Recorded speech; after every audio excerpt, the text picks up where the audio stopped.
up? What's up? It's the Arthur Moats Experience with Deke. I'm Arthur Moats, and that's my main man, Deke. What's good, bro? Everything is good, man. Technology's cooperating. Shout out to that. Deke, I got internet back in the casa. Shout out You've to had it, though. What do you mean? No, Deke. Have you been stealing from your neighbor? No. Actually, I didn't peel back the curtain with you. So, yeah, it's been a very eventful 24 to 36 hours, actually. What? No, I'll say 20. 36, yeah, because we didn't record yesterday. We were Tuesday. So, we recorded Tuesday. We were live. Everything was good, right? Y'all send me in terms Except of for that TG Static. Yeah, shout out to TG Static. That was like the Phantom. I don't know where it came from, right? But that night when you and Dom were sending me the stuff, bro, my internet goes completely off. It was probably like 9 o'clock that night. Internet shuts off. I'm like, bro, what? So I upload all the clips through my hotspot off the phone, use up all the hotspot. I'm like, Lord. So all of yesterday, I'll be here like, all right, maybe the internet gonna hop back on, man. I just waited out. Nothing. So call them up. Verizon says guy here today. Bro, my man was here from like 11:30 to like 2 o'clock. Oh, wow. Yeah. Cutting close. Yeah. In fact, I got the confirmation that Van Jefferson was going to be our guest on today's show at 4:30 p.m. today. I got that confirmation right when my man walked out the back and was like, yeah, your internet's back good, buddy. Because otherwise, we was going to hit him OG style. I was like, yeah, we're going to just pre-record this joint. Y'all going to get it how y'all get it. Yeah. That was the mindset. I'm like, got business tonight anyway. So I'm just like, you know what? This is just, this to make sure that everything goes how it's supposed to. Yeah. But shout out to Verizon. They worked it out. So now I have new router. That's what they changed last time. Now I have new like box and outside cords apparently. That's what needed to be changed this time. I was like, yo, how does that even happen? They was like, yeah, it could be anything, man. Kids could have got in it, little animals, whatever. I'm like, all right. And they said it was just enough that the internet wouldn't work, but not enough that it wouldn't stop the signal from popping up. So anybody in the house would pop up like, oh, we got internet. And then it wouldn't work. So now we back. That was solid. Everybody's good. But then on the flip side, wifey a little under the weather, man. So, I've been playing, Dr. Dad / Love Doctor. You know what I'm saying, man? Gotta get the feet massage, whatever you need, boo-boo. But yeah, it's been a lot today. It's been a lot. But I'm here with my dog. You dripped out per usual. I see the taco meat. You fly, dog. You look good, man. How you? Good. I don't think my fit really matches the mood or the weather. It's a very gloomy day here in Pittsburgh. I look like super gloomy. I'm ready for Easter. Yeah, you look real happy. Like, it's a nice fit, though, bro. It definitely doesn't match the outdoor, though. Yeah. It is. It's comfortable. Yeah. It's a comfortable fit, but doesn't really match the dark skies and rain that's occurring in Pittsburgh right now. Day. Like, from at least 6 o'clock this morning, it's been raining, cold, just nasty out. I like it, though, baby. I like it. But, yeah, bro, you clean, man. It's a clean fit. I wouldn't expect anything less, though. It's not bad. I don't expect nothing less from you, man. The standard's the standard now, bro. Standard's the standard. Yeah, I told you. Yeah. I feel like I've upped my game recently. And you still ain't told us her name yet, right? No name. It's like, hey, man, look, it's all good. It is all good. We're not going to press it too much. It's going to come out eventually, though. We know somebody got your attention. That's why don't nobody just start doing all this stuff for themselves. I don't care how many get rich or mental health or self-help books that be out. None of it is like that. All of it is go fall back to, somebody got their eye. All right. Somebody has their interest. They be like, oh, you do it for yourself. So that way you can find the love of your life. Hey, focus on yourself with your work. So that way you can find love. Hey, you should hit the gym so you get abs and then you can find love. So, D, who you done found love with, bro? I'm just trying, man. Somebody got you, bro. I don't know who it is. I don't know who the lucky person is, D, but somebody got your attention, bro. It seems like you're seeing through all of it, huh? I am, but I like it, though. Because Tom Jade says do it for yourself first. But at the end, you going to find love. All roads lead back to that, man. All roads lead back to it. Yeah. Well, I like it, though, man. I like it. But other than that, man, like I said, it's going to be a vibe today. We definitely got to get our picks in again. Keep the streak alive. Shout out to Jerry Pittsburgh still for life. Showing major love, man. Keeping us on track and updated. So, yeah, I like that. And other than that, man, yeah, got to talk about these rat birds, huh? Yeah. Yeah. They're not that good. I would agree. They're good, but not that good. Hey, you know how it is. You know how it is, I'm gonna keep saying it. Yeah, hey. I've been on that. I'm about to say, I don't see why you I've been keeping the same energy. Yeah. I don't see why you would stop all of a sudden. Like, come on now. I said it after they beat the Broncos 40-10. This is true. You should have said it after they beat the Bills too, bro. But you ain't say that then. You was like, yeah, they nice. Told you. Oh, yeah. You see that game last night? Bills don't know how to play an AFC North team. It's crazy. It was still early in the season to be making any big proclamations on how good a team is and how bad they are. Because I think at that point, Ravens, didn't they start off the season 0-2? Yeah, that was like their first win. Yeah. So there was still some feeling out process that they were had to be done. 0-2. I think Bills were 2-0 going into that. Yeah. Because I was hoping that the Ravens would just continue to lose and they'd be like 1-4, like 2-5. That makes two of us. And they'd be knocked out, almost like how the Bengals have been doing. Yeah, that would have made two of us. That's what I was hoping for. Yeah. Because them and the Bengals both started off pretty rocky. Yeah. But here we are. So I was saying that after they beat the Broncos 40-10, and everyone on Monday after that game is crowning the Ravens, saying they're the best in the AFC, this and that. So if I'm telling you at that moment, Ravens aren't that good, why would I switch up? Yeah, why would I switch up after a week goes by and they should have lost to the Bengals, and now the Steelers are coming off a game where we beat the Commanders. We're at 7-2. We're on top of the AFC North. Why would anything change? I love it, man. Why? Stay consistent with it, man. Stay consistent. Yeah. But that's how it's supposed to be, man. Gotta keep that same energy, man. That's why I like it. That's the babe. That's the vibe. I just think I was ahead of the curve. I had a good take going there. It's gonna get, man. I just can't wait to how we get this thing done and we coming here on Monday, man. It's gonna be so much clarity. So because, like you said, they're trying to narrow it to it's a us and it's a them. You know who can knock off the Chiefs? Which version? Which team? Even if we lose, they're all picking, in the mix. And they're all picking us to win this one right now. I don't know if you've seen that. A lot of people talking about us. I'm seeing it's like 50-50. I've seen a lot of them showing us major love, man. Yeah, they're doing that. And they're saying that Lamar got way more to prove in this matchup, too. They say, yeah, the Steelers, oh, man, they have nothing to lose. They could lose this game and it still doesn't matter. They're still going to the playoffs. They're still playing with house money. They don't have any expectations. Whereas, like, with Baltimore, they're in that phase of Super Bowl or not, right? So I could see more pressure being on them, for sure. Heck yeah, man. So especially with Lamar's history facing us. Yeah, and they've talked about that all week as well, man, showing, like, his actual statistics in those games. Not just he hasn't won except that first one. It's like, yo, look at the turnovers as well this happened. So, yeah, it's a lot of that with it, man. Heck yeah. But that's why I think this matchup is so exciting, man. I love it. All right. What you got on the front end? Any deep thought before we get into this thing? If not, it is all good today. I promise. Especially since we live. I don't think. Respect. If something changes, I'll let you know. I like it there. I like it. Because, yeah, I definitely wasn't accounting for, like, the live. Because then the super chats and then the clock. I was like, you know what? I ain't think of all that all the way if the internet did work. But here we are. So it's all good. That we got supers. Don't even trip. We got supers, man. But with that being the case. Who's the game tonight? Oh, it's actually a good one tonight. I think it's supposed to be a good one. All the primetime games are good. Yeah, this is, oh my gosh. Why am I drawing a freaking blank, bro? Hold on. I'm about to find it right here. 2 seconds. It is Thursday, Washington, Philly. Yeah. In Philadelphia. Both trying to fight for the division lead. Kind of like our matchup, realistically. Yeah. Yeah. It's dang near the exact same as our matchup, man. Cool. Yeah, that's going to be a dang good one. And Brian Robinson is back tonight for the Commanders, so whenever it's time to make our picks, I don't know if that's going to sway you one way or the other, but I want action in that game. So, yeah, I like it, man. But, yeah, we got a good slate of games this week, man. Real good slate. I don't think there's a Thursday night game we passed up on.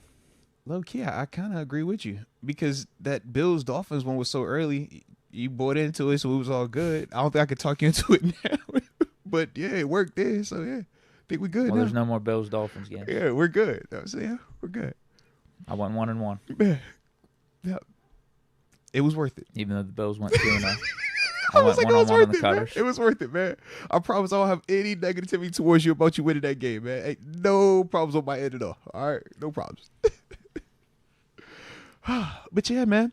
with that being the case, let's go ahead and start the show like how we always do, because we vibed out today, all right? We got some action. We got some stuff going on, some moves and some shakings, all right? But whatever you do, just know that Van Jefferson will be joining the show today at 4:30. We are super excited to talk to him. But with that being the case, go ahead and drop it in the comment section, letting us know where you are tuning in from, so that way we can give you those big boy shout outs to start today's show. And of course, don't forget to hit that like button one time for the culture and subscribe if you are new to the channel. And shout out to all my sneakerheads out there too, man. I was literally, man, as I looked down and saw your Blazers, I'm like, yo, my Jordan 9 Olives just came in, Deke. I cannot wait to put them on, bro. They just dropped us. They just dropped them, man. They just came out this weekend, bro. I got them. I can't wait. So listening to your shoes, I'm like, bro, I need to put my feet on. I ain't got my feet on right now. I'm still slacking today. But for all my sneakerheads out there, kicking it with Moats, man. That's the YouTube channel. Check that out, man, where you get a lot of that shoe content. But yeah, man, I like how you be coming in here with your shoes, man. It just, you know, that touches my heart. I don't got anything crazy going on. But it touches my heart, though. You know I'm a sneaker guy. And every time I see you with the lows, I'm like, yo, it's fire. I need some better white shoes, honestly. I need to upgrade these things. But you're fire with it, though. It, like, fits your look, bro. Like, you could easily go which way you want to go with it, but those are a vibe, bro. Yeah. Those are a vibe. They're classic, I think. No. Can't go wrong with them. I tell you, I call them the Converse of Nikes. You know what I mean? Like, that's their little Converse all-star. Those Olives, those are a good fall shoe. Heck good yeah, fall bro. winter shoe. Heck yeah, and it's like it's an OG vibe with it, man. Like, everybody know them. Like, yo. And I've never had them. So it's like, oh, sweet. Yeah. You know how it's like that shoe that you've always watched and never had, but you finally get it. It's just like it just hit me. And when I saw your shoe, it just like literally just touched my heart. Made me think of it, man. Oh, were you trying to wear them for the podcast? 'Cause, I mean, it would match the hoodie, I guess, right? Dude, when I tell you my whole, like, today was thrown off because of everything that's been going on today, man. I had a whole different fit that I didn't even get to. And then it was just like, yeah, I need to throw my hoodie on because I wasn't all the way like, and then, you know, I got some stuff later on. So I'm like, that's a whole nother fit. I wasn't trying to have like multiple wardrobes. So I'm just all over the place right now with it. You know how I go deep. You know how the behind the scenes be. My brother sent me the black cement 3s. Yeah, they did a shock drop today. A drop? Yeah, they did a shock drop. It was like, so they're going to do a big release of the Air Jordan black cement 3s later this month. But is that Black Friday? Yeah. Is it? Yeah, but they did so what Nike's been doing of lately, any of their like real big drops, 2 weeks prior to, they'll do a shock drop where it's like if you got to have the sneakers app or the Nike app, and it'll hit you an alert. Hey, yo, we're doing a release in 30 minutes. And it's like, oh, all right.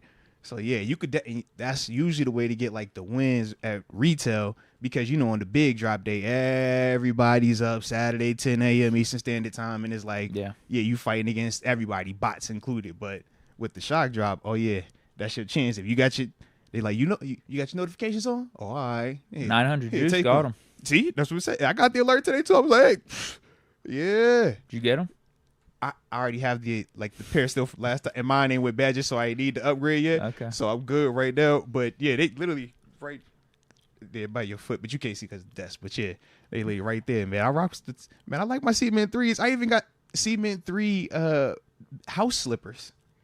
Like, yeah, like I love the Cement 3, bro. Yeah. I got those too. It's a vibe, bro. You know it's a fire shoe. I got them so long ago that they didn't have the Air Nike on the back. They don't have the Air Nike. They have like the Jordan. The Jordan so sign. This was probably when they retroed them in like. They had to be like. Was it 2015 or something? I was in college. Yeah, because they did it 15. They did another. I forgot when the other one was. That. They're beat up. They're so beat. Like the tongue on the back's broken off them. Just like all my Jordans. My 5s, I've worn those how your boots. 5s look. Your 5s look like when they talk about, this is the reimagined pair where it's like supposed to be distressed. They're like bagged up. Yeah, they naturally are. Yo, his is already that. And it fits. So it's, like because I wear them down for Steeler games. Chill, man. So, like I said, shout out to the shoes, though, bro. Shout out to your shoes. Shout out to the sneaks, man. Shout out to the Jordan 9s. So, like I said, man, all my sneakerheads out there kicking it with Moats, man. That's what we do. Talk that sneakers over there. But I love me some kicks, man. Love me some kicks. It's like your way of expressing yourself. Yeah, they say it's the most important part of an outfit. That's how I feel. It's up there. It's definitely up there. You know what I mean? I feel like that. It's either number 1 or number 2. Like when I peep you, I'm like, yo, what the shoes? What's the shoes? That's a defining characteristic. Like you learn a lot about a person's feet, man. X Concepts tuning in from the 724 Claridge, PA says, appreciate y'all for uplifting this rainy day. Hey, look, I guess we were doing. Yeah. My bad.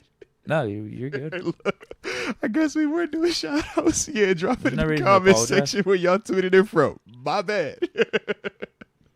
Yeah, I was like, yo, what's they talking about right now? Claridge, what you talking about? I was like, oh, yeah. Oops. Shout out. Yeah. Jay Farah from Koreatown, 213, California. Shout out to Koreatown, man. Let's get it. Heck yeah. Bear Pod 650 Mountain View. The good part of Silicon Valley. Ooh, okay. Shout out to the good part, not to be confused with the not so good part. We got Juice Bellamy from Villanova, the 610. The Nova. I'll say a couple more. Kenneth Moses from the 757. Salute from Metro DC. Okay. Shout out to you being up in the DC area, but of course, you know it's the Korea. We're talking at 757. Deke, I got a couple real quick, man. Then after that, we're going to get these supers going. All right, I got John Doe. You already know he's live from the 412. Hello. And then, of course, Gregory Collins in the 727 Newport Richard, Florida. Love it. Tom Jade always rocking out in Mountain View. Salute the U900 Juice in the 310. Original Big Ben fan. He wants you to all know that. So salute to that one as well. And shout out to Bart Basquiat. We obviously know he's not in LA at the moment, but he said, I lived in K-Town and went to school at LA High. So shout out to the connection there, man. From there, man, we got the homie Kel in the 803 Aiken, South Carolina. Malvo does it in the East Side 562. And then I'm going to end it with the homie Steeler Girl 808, who she just retracted where she was tuning in from. But either way, shout out to Steeler Girl 808 and Force Work 7. Appreciate you as always in 915 El Paso, Texas. Oh, she's saying hi from Maui. So that's where Steelers Girl 808 is tuning in from. So aloha. All right. There's a couple comments I want to read here, and they're related to each other, and I feel like cousins or like sisters. I'm messing with you. Just go, bro. They're related to each other. But I also think it would be something good to talk about for the show today. Some good content. Respect. So the first one is NML Finesse 410 says he's tuning in from the 410. And then says, Deshaun Elliott proved why he's a Steeler on that Marlon Humphrey podcast. Hey, respect. All right, hold on. Respect. The other comment, respect. Lifted Ones, we know he's always tuning in from Sacktown 916, says, hope Boswell doesn't get the podcast curse for doing 7 show. Oh. What happened to the good old days? Whoa, Boz is doing What happened to the good old days? Whoa, I thought kickers were off limits, man. You don't mess with them guys in season. What we doing? I'm just, yeah. Did you request that, or did he request to be on? Either way, what you doing?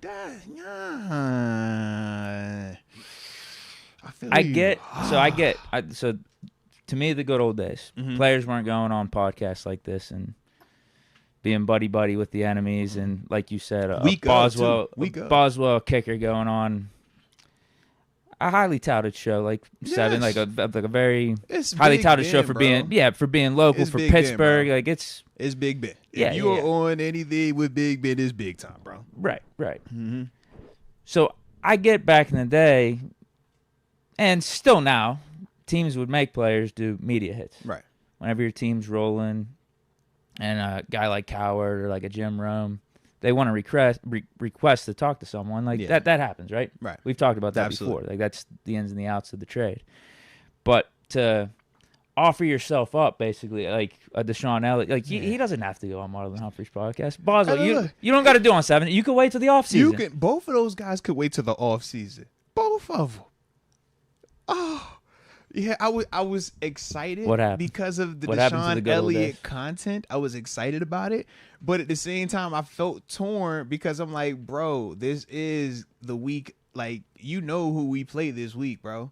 Like, I get it, and I'm all for like the relationships, the camaraderie, the brotherhood, the building the brands on and off the field. But I'm like, bro, it's the week of like Maybe you recorded it 2 weeks ago and it's just now dropping. Maybe that was the case. I don't care when you record it. I feel you, though. Don't be doing podcasts with the enemy. I don't like the podcast with the enemy in season. That's kind of like what Michael Parsons be doing when I see him. And I'm like, yo, that's weird to me. In season is weird. Yeah, having like Eagles players on. Yeah, bro. Off season, different. We're in the division with these people, bro. We're in the division with them. You know what they're trying to do when you see them out there twice a year. Man, I'm good. Yeah, I don't want to talk to you about it. Yeah, it's like we'll talk in the off season, man. Because I don't see how that works like that. And now we supposed to be buddy on the field too? Or you going to look at me sideways when I try to knock your head off in front of your old lady and your kids? Now I'm the bad guy because you was on my podcast. You see what I mean? Like it muddies the waters way too much for me. Maybe I just can't. Maybe we can't compartmentalize. Maybe Deshaun and Parsons and some of the podcasts in season. Maybe they can compartmentalize. I don't know. Listen, if Tom Brady, because what's funny is, and one of the reasons why I wanted to bring this up, and like kind of in my mind why it all makes sense. Mm-hmm. At least my opinion makes sense to me.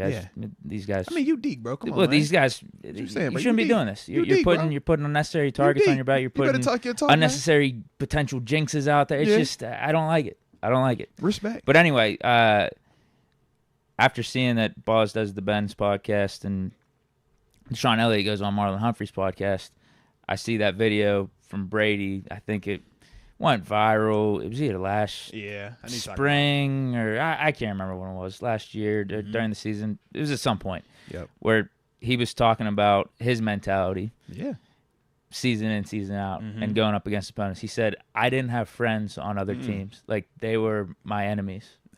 It was none of this buddy stuff that's going on now. Like, so if Tom Brady has that mentality, I got to think players nowadays would benefit from taking on. That is, you want more what of Brady's that, thinking. Man. You want more of that. I just think that in today, the NFL players are in a little bit of a conundrum because it's like you have this warrior mentality. Your sport is the brand. That's the most important part. But you're also being told how short of a career span this is, how you need to be planning ahead, how you need to take advantage of this platform and to build and network.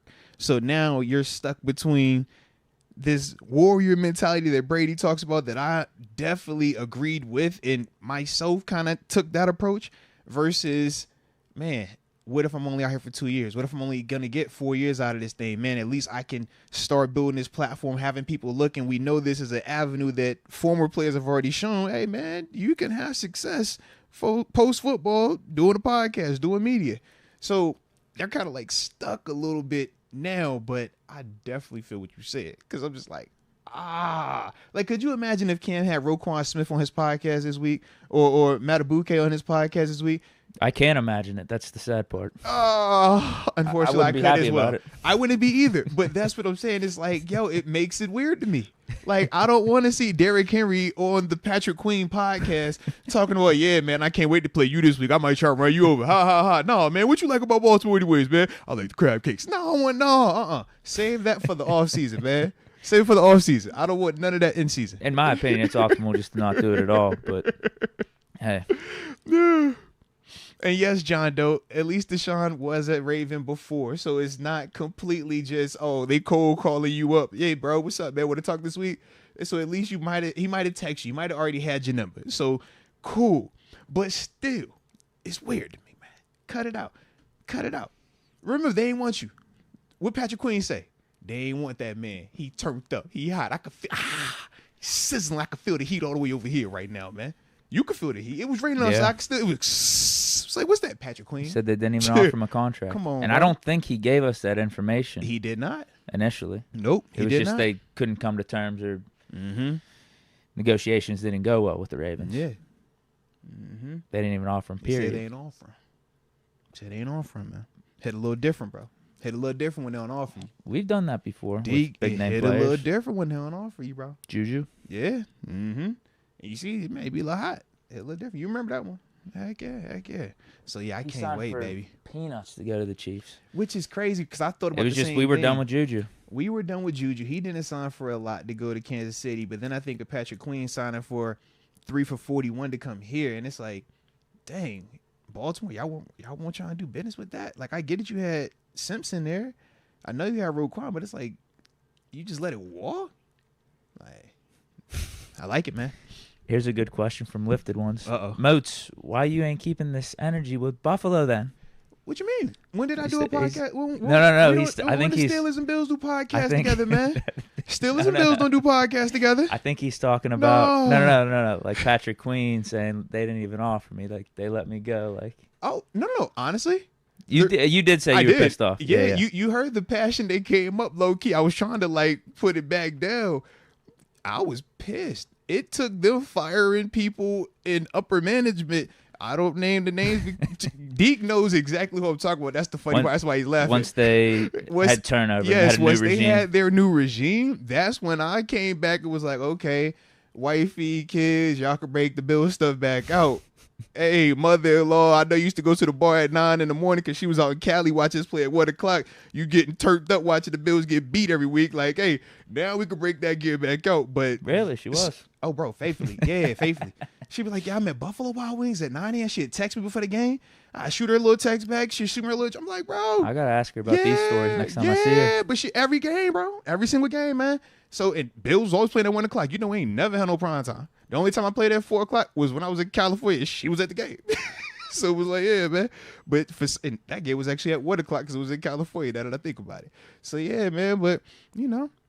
You wouldn't have done a Tyrod Taylor podcast, though? Nah. While you were on the Steelers? No. Stephon Gilmore podcast? Now, see, you try to be funny. Especially during that time frame, no, because those people were still over there. Because I remember how hot I felt when we did the joint practice with them that next offseason. I signed here. We did the joint practice with them in training camp that same year, and I was so hot for the time. I'm like, yo, I don't talk to nobody over there. None of y'all, my mans, like, don't ask about my baby that was just born. I know y'all was with when the baby was born, but don't even ask about my little guy. It was Ava at the time. Don't ask about my little girl. Yeah, I was hot, bro. Yeah, I swear, it was hot, bro, hot. But like I said, man, they changed upper management, and now all is well. But yeah, man, that's real life, bro. So I could definitely understand where Patrick Queen is coming from, man. That's why I was like, yo, but he got 41. I ain't get 41 to come here. Got paid nicely though. So shout out. But yeah, that's real, man. So the 41 Patrick Queen going forward, he should be cutting off ties with the Ravens. If I would have got 41, bro, then we talk to you no more. Steelers need to give you some more money. You're saying. If I got 41, you wouldn't be wearing Bills hats. Listen, if it was 41, you wouldn't even see red or I wouldn't even know how to pronounce the word "r." Just black, gold, Steelers, Myron Cope. That's all terrible towel. This, you know what I mean? Yeah, but still catching up with the 41. I got a couple. Got some ways to go. They treat me right though. They show me some love. All right, we're gonna get there slowly but surely. All right, they want me to work for it. I got to work for a little bit longer. That's all. Yeah, but they give it to the right person. I couldn't handle 41 while I was playing Deke. I know me. I couldn't handle 41, bro. Nah. Well, at that point, you were midway through your career.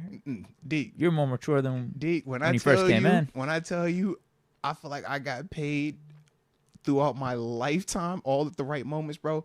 If you would have gave me 41 at any point in time while I was playing Deke, I think it's bad, bro. I think it's bad. I don't know. Well, you were what 26? I was 26 when I got here. Yeah.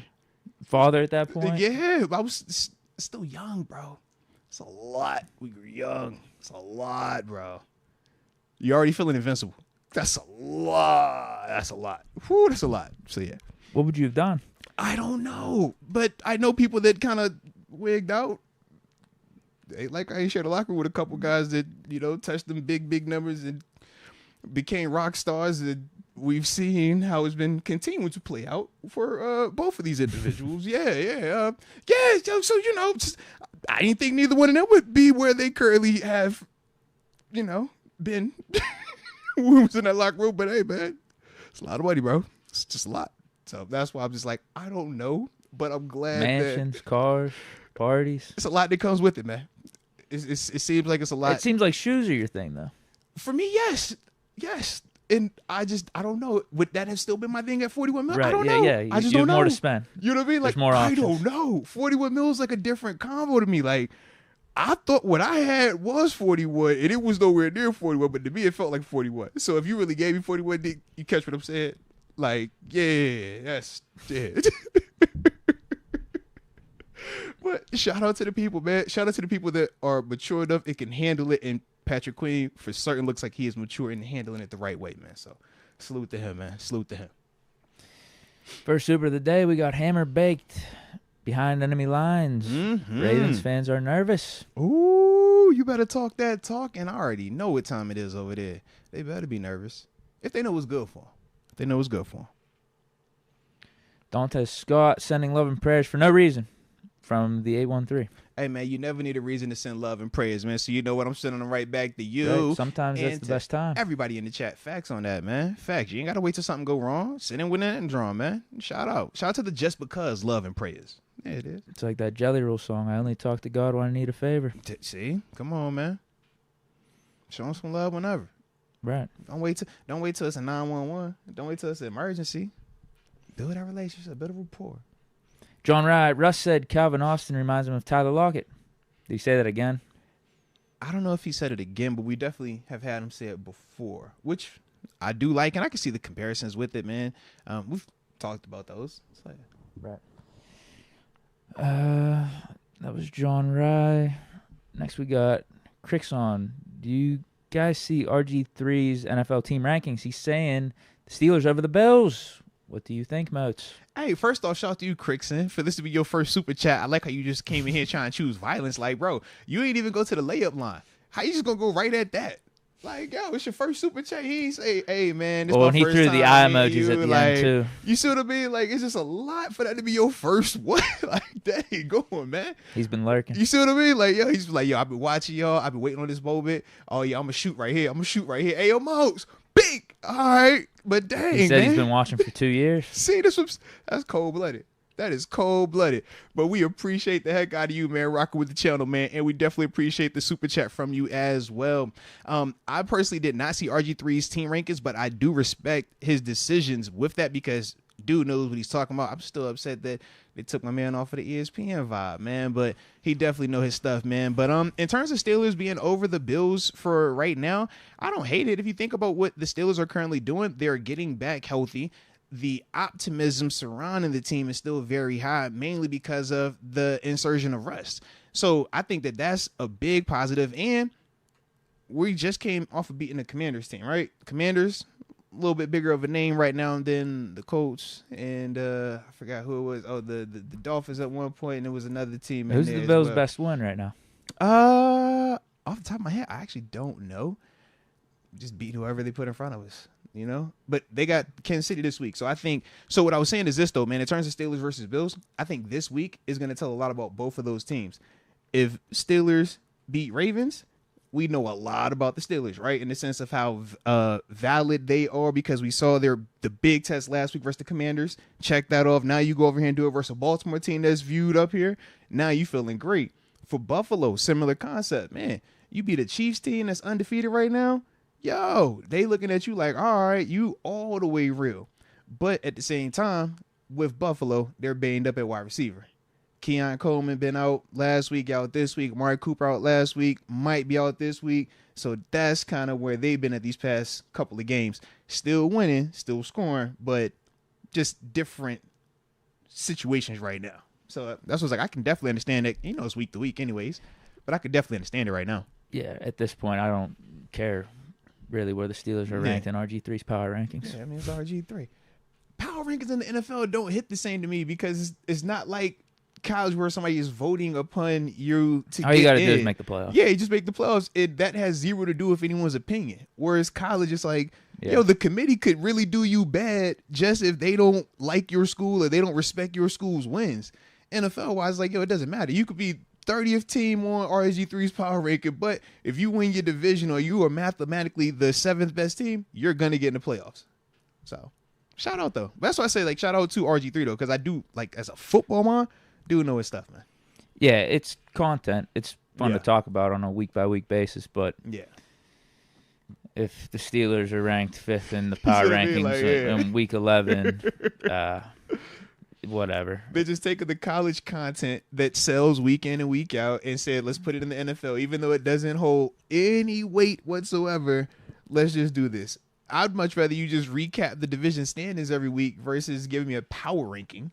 Because, like you said, man, at the end, it's like, yo, none of your rankings matter. Like, don't get me wrong. I love seeing the Steelers ranked above the Bills on any list. We know don't get me wrong. We know you do. We know you do. I'm not throwing a party over it because it's week 11. That's my thing, man. It's a long season, man. It's a long season. When the season ends and they put everybody in order, that tell me that ranking then. All right. Yeah. Julian Aguilar, hey, Moats and Deke, I'm coming into town for the game this weekend. Let's go. Do you have any suggestions for someone visiting Pittsburgh? Love the show and go Steelers. Let's go. And shout out to that being your first super chat as well, man. I could dig that. Deke, get on the rundown, Deke. Get home with the rundown. We do it all the time. You know the rundown. Go to Permanis and go to the North Shore. Boom. I would say do the incline, but I don't know. That's kind of corny. I was really about to say, yo, don't forget the incline. All right. That's kind of corny. It's corny if you've done it 1,000 times or if you're local. But it's not corny for if you're a tourist, because I was once a tourist. It was actually kind of cool. All right. If you're a tourist, do the incline. All right. Deke is speaking as a guy who lives here. I can definitely understand where you coming from, Deke. I definitely understand where you coming from. If you want to get the Mount Washington view, you could just drive up there. But you don't have to do the incline. But it doesn't hit to say if you're a tourist, you need to take the incline. If you've been here, like you said, I'm gonna I don't even know what right the purpose is of the incline anymore.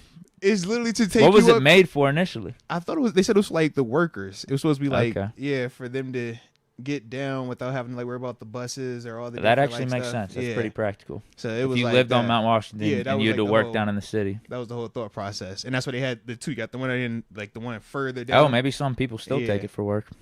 I think some people do. I just don't know how common it is. But I think the main use for it is for tourists. But go ahead, ride it up, take your pictures, ride it back down. That's what you do, man. It's a touristy thing. You know the touristy thing, man. So that's an option. It's like when I lived in Buffalo, we talk about Niagara Falls. If you lived in Buffalo, you're like, bro, no one goes to Niagara Falls. No one cares about going to Niagara Falls. Been there 1,000 times, like it's cool. But if you're a tourist, oh, you got to go to Niagara Falls. It's great to see. You got to stand there. You just go stand. You be like, what is it? It's just water. That's it. Nothing else, just water. But you got to go do it. So with the incline, you just got to do it, man. I can't really think of anything else. Go to the Pitt game. Ooh, hey now. On Saturday, Yeah. noon. Heck yeah, heck yeah. That doesn't take away your whole Saturday. There it is. Clemson. See Eli Holstein? Maybe, I don't know. Oh, man. Narduzzi said he's good. Well, he good there. Narduzzi wouldn't lie. If he was that good, though, he should have finished out the rest of the last game. Say, oh, you good enough to come back this week, but not good enough to finish the same game? Soft. Xavier TG, I want to apologize for the Danger Russ slander. Ooh, okay. He said, man, I'm turning over a new leaf. I could dig it. I do, too. I think I have. I feel like you have. But at the same time, it's tough because I have a ton of respect for Russ. And I've showed that in my takes. I think I've provided nuance. Mm-hmm. But at the same time, I wanted to roll with Fields. When push came to shove, I wanted to roll with Fields for another week. So, yeah, I got to apologize for that. But I wanted Russ to start the season. I understood the decision to go with Russ instead of Fields. I felt like it was a flip of a coin. So, I don't know. I think nausea apologies are more appropriate for me than a Russ apology. Either way, but I think you good, man. I don't know. I don't know if I'm fully good. I don't know if I'm right. You know, they say you got to get right with the Lord. I don't know if I'm right exactly yet still. I don't know if I... After high school says you still recovering from wanting Kenny Pickett, man. I get it, man. You fallen in love a couple of times with these quarterbacks.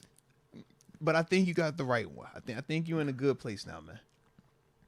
Yeah, like the last couple years scarred me, you're saying? Yeah, and it's like my mind hasn't been right. You see a person go through like a hard relationship where it's like, that's I was trying toxic. to talk myself too much into being Kenny, being the guy. It was a toxic relationship, but you wanted it to work so bad, and I can see the passion, and it was just toxic. He ain't text you back. Well, he ain't never pull up on you. He ain't get you no flowers. He was just like, yo, there were many signs that it was working. There were many game-winning drives. There were many clutch moments. On occasion, it was like dinner prepared. Turnaround of the season his rookie year. Cool little vacay trip. Matt Canada got in the way. Even posted you on your birthday on Instagram. Yeah. Wow. Matt Canada was the anchor. He had a side chick. What was going on? A little side piece, man. We saw what happened once we fired Canada. Threw the monkey wrench in. Kenny looked like a completely different quarterback in that Bengals game. Things were looking up in the Cardinals game, too. He had some nice throws down the field to Pickens. Yeah. We're driving, about to score a touchdown. Then he, I don't know, twists his ankle or something. And Mitch comes in. Mitch comes in and does typical Mitch shit. We get smoked by the Cardinals at home. Twisted his ankle or something, man. Yeah. Kenny's still not healthy yet. Mitch tanks the season for a couple weeks. We have to resort to Mason because Kenny's not fully healthy yet against the Bengals, and the rest is history. Yeah. But now everybody's living happily ever after. We've moved on. We're in a nice new relationship. We got a nice person over here. They've moved on. They're in different situations. I don't know if it's better, but different situations. So, here we are. Yeah. As crazy as the offseason was with the quarterback carousel, it looks like we done right. I would agree. I definitely would agree. Mike Hood, what's up, Moats and Deke? Shout out to the goats in the chat. I'm super excited for this week's matchup. Rewatched the Steelers versus Commanders last night. Yep, I'm a film junkie, LOL. Let's go. Here we go. Love it. Yeah, man, it was plenty of nuggets, man, in that Steelers and Commanders game, man, and even going back and rewatching that Ravens and Bengals game too, man. A lot of interesting stuff, man, that was going on. I forgot about some of the stuff that happened in that game. But I like it, man. I like where we're at. And we definitely should be super excited about this weekend too, man. This is a dope matchup for us, man. Hammer Baked won 7 of the last 8 I attend every year. Let's go. I won the past 6, so he's on a heater. Heading to Pitt tomorrow for another win. Lucky Ravens, blood-covered Bettis Super Bowl jersey. Let's go, 31-27. Hey, respect. Where'd the blood come from? That's the question. Is it Ravens' blood? Is it Steelers' blood? Is it your blood? Whose blood is his blood, man? Yeah, be careful with that blood, baby. But I like it. He war ready. Yeah, we got some powers in our favor with Hammer Baked. Maybe it's Snake's blood showing up. Could be Snake's blood. I heard some snakes in some locker rooms out here, man. You gotta be careful. I did see that. Yeah, man. Maybe some Snake's blood. Bear Pod, 34-28. Good guys. We win with, what is this? Najee/Henry red zone race? We have to win the Najee versus Derrick Henry red zone race. Respect on that. Najee gets more touchdowns than Henry is what he's saying. Yeah. Well, we definitely going to need that. This is going to be pretty cool, though, to see both of them dudes, man. Well, Russ has been passing a lot in the red zone, so he's kind of stealing some of Najee's touchdowns. Najee going to get us right? All right, man. This Ravens week. Najee touching paint. Yeah, whoever scores in the red zone, I don't care. It's just Najee going to touch that paint, Russ has been taking some of those touchdowns for himself. He might throw it to Russ. He might throw it to Najee. Little flat routes to Freiermuth. Yeah. Passes to Calvin Austin over by the pylon that Austin's dropping. Van Jefferson caught one, though. Yeah. Colton Lipscomb, Sweet Hoodie Moats, Happy Ravens Week, Jagoffs. Saying, hold down the North, and we want confetti. Facts. Need all that. And shout out to that being your first super chat as well, man. We definitely appreciate your support for the channel, man. Definitely means a lot to us. Hammer Bake says the locals are hating on Queen this week behind enemy lines. Hey, good. I hope they real loud with their hatred, and I hope he hears it all. Because he finna knock everybody out this week. I'm telling you, Patrick Queen is going to be on one. I know he hype, bro. I know that. Oh, he said they ain't even offer him, Deke. They didn't offer that man. And then he went and got 41 from this team over here? From the rivals? Oh, yeah. This will be a good one. John Doe says Dante Jackson is technically AB. The 3rd and 5th from the AB turned into Deontay and Zach Gentry. Then we traded DJ. AB is still blessing us. All right. I like it, man. I was confused at first, but I could dig it. We got a 3rd and a 5th for maybe. I thought it was just. I thought it was a 5th. Was it? I thought. Well, it was the 5th to the Bills but that they rejected it. Yeah, trade got axed. It was a third for the Raiders. I know Deontay was the AB replacement pick. Okay, I don't remember the fifth, but either way, shout out. Yeah, Man. Gentry really isn't relevant in this comment. Gentry out of time here though. He's a friend of the show. Yeah, but we But actually got something for Deontay. Gentry. He just threw him in there part of the equation. He was like, "Yeah, man, just what about Gentry?" Yeah. So yeah, there you go. AB still has a little bit of a ripple effect on the franchise. Shout out to AB. Hammerbake says Mr. Jackson falls under pressure. Herbig needs a big game. We need splash, and we will win because Ravens beat themselves. Okay. It has happened. Okay. I got to witness that this year against the Raiders. Got to witness it this year against the Browns. Last year against us, they beat themselves. So it's very possible. I can see that script playing out. Dude brings up a good point. Joe Gerbis, why does the media praise the Chiefs for not playing well and winning, but diminish us for the same? Steelers Lions Super Bowl. I hope we end the Chiefs streak. Hey, Deke, why do you think that is? If you had Well, they're not doing that right now, but in the past they have. For us winning, tight games, 19-17 or 20-13, what that type of game. The media has ripped on us for that. Why do I think that is? The Chiefs have Mahomes and we don't. That's probably why they got a guy where it really doesn't matter what he does in the regular season. I'm just thinking that might be. If it was any other team, I'm with you, but I'm like, it's the Chiefs. Yeah, I think a lot of people, if it wasn't Mahomes, if it was just Baker or just it's quarterback X, conversation. people would be calling them frauds. It's way different conversation, way different combo. But it's Patrick Mahomes who just went back to back. And they currently undefeated right now. And Now, do I think they're as good as undefeated right now? Not really, but it doesn't matter. Fair. Yeah. Again, it just comes down to if the Chiefs are in the playoffs, they're a real threat. Who are you picking against the Chiefs in the playoffs? I'm picking us. Okay, cool. Is that the only team you're going to pick against the Chiefs? Is what I'm asking. So I'm picking us. All right, great. Is that the only one though? Is there any other team you're going to pick? Because you still ain't really saying a lot to me yet, man. Let me think about this. Yeah. You we're said not it talking, with so much confidence. We're not talking I'm picking us. I am picking us. Right, I'm with I do you. have confidence in us. I would hope you would pick us, but who else are you like? Who else would you pick that's not in the black and gold against the Chiefs with Patrick Mahomes in the playoffs? I think you would have to seriously consider the Bengals if they went on a streak and ended up playing the Chiefs at some point. Okay. I think you'd have to consider that. Even though they won the last matchup in the playoffs versus the Bengals. Yeah. But, again, that would entail that Bengals are going on a run. They're coming in the playoffs hot. Burrow's beat Mahomes in the past. And that was a close game. It was, though. That was one shady call away from the Bengals winning that. And then the Bengals played them this year. What was that, week 3, week 4? Came down to another shitty call that bailed the Chiefs out. Yep. So I think that would be the other team I would consider. I mean, Bills will have a chance. We're just talking AFC. Yeah. You don't sound really confident about anybody outside of. I feel confident black and gold. How about the only confidence you have? Other than that, I think you catch what I'm saying. Yeah, you're having conversations. you're talking yourself into the Chiefs getting dethroned, and it's like you answering all these seasons are starting to weigh on them. Yeah. They've been going too deep in the playoffs over the last how many years? They're getting tired. They might be complacent in this one, and one of these teams are going to catch them.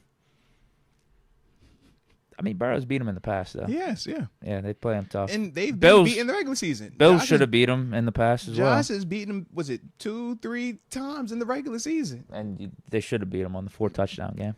13 seconds.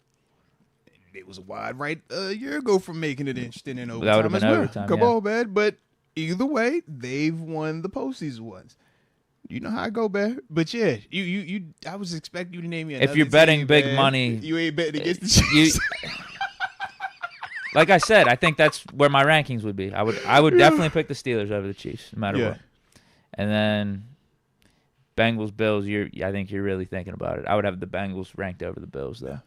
After that, yeah, it's tough. It's real tough. It's tough. I could see. You don't like Baltimore at all?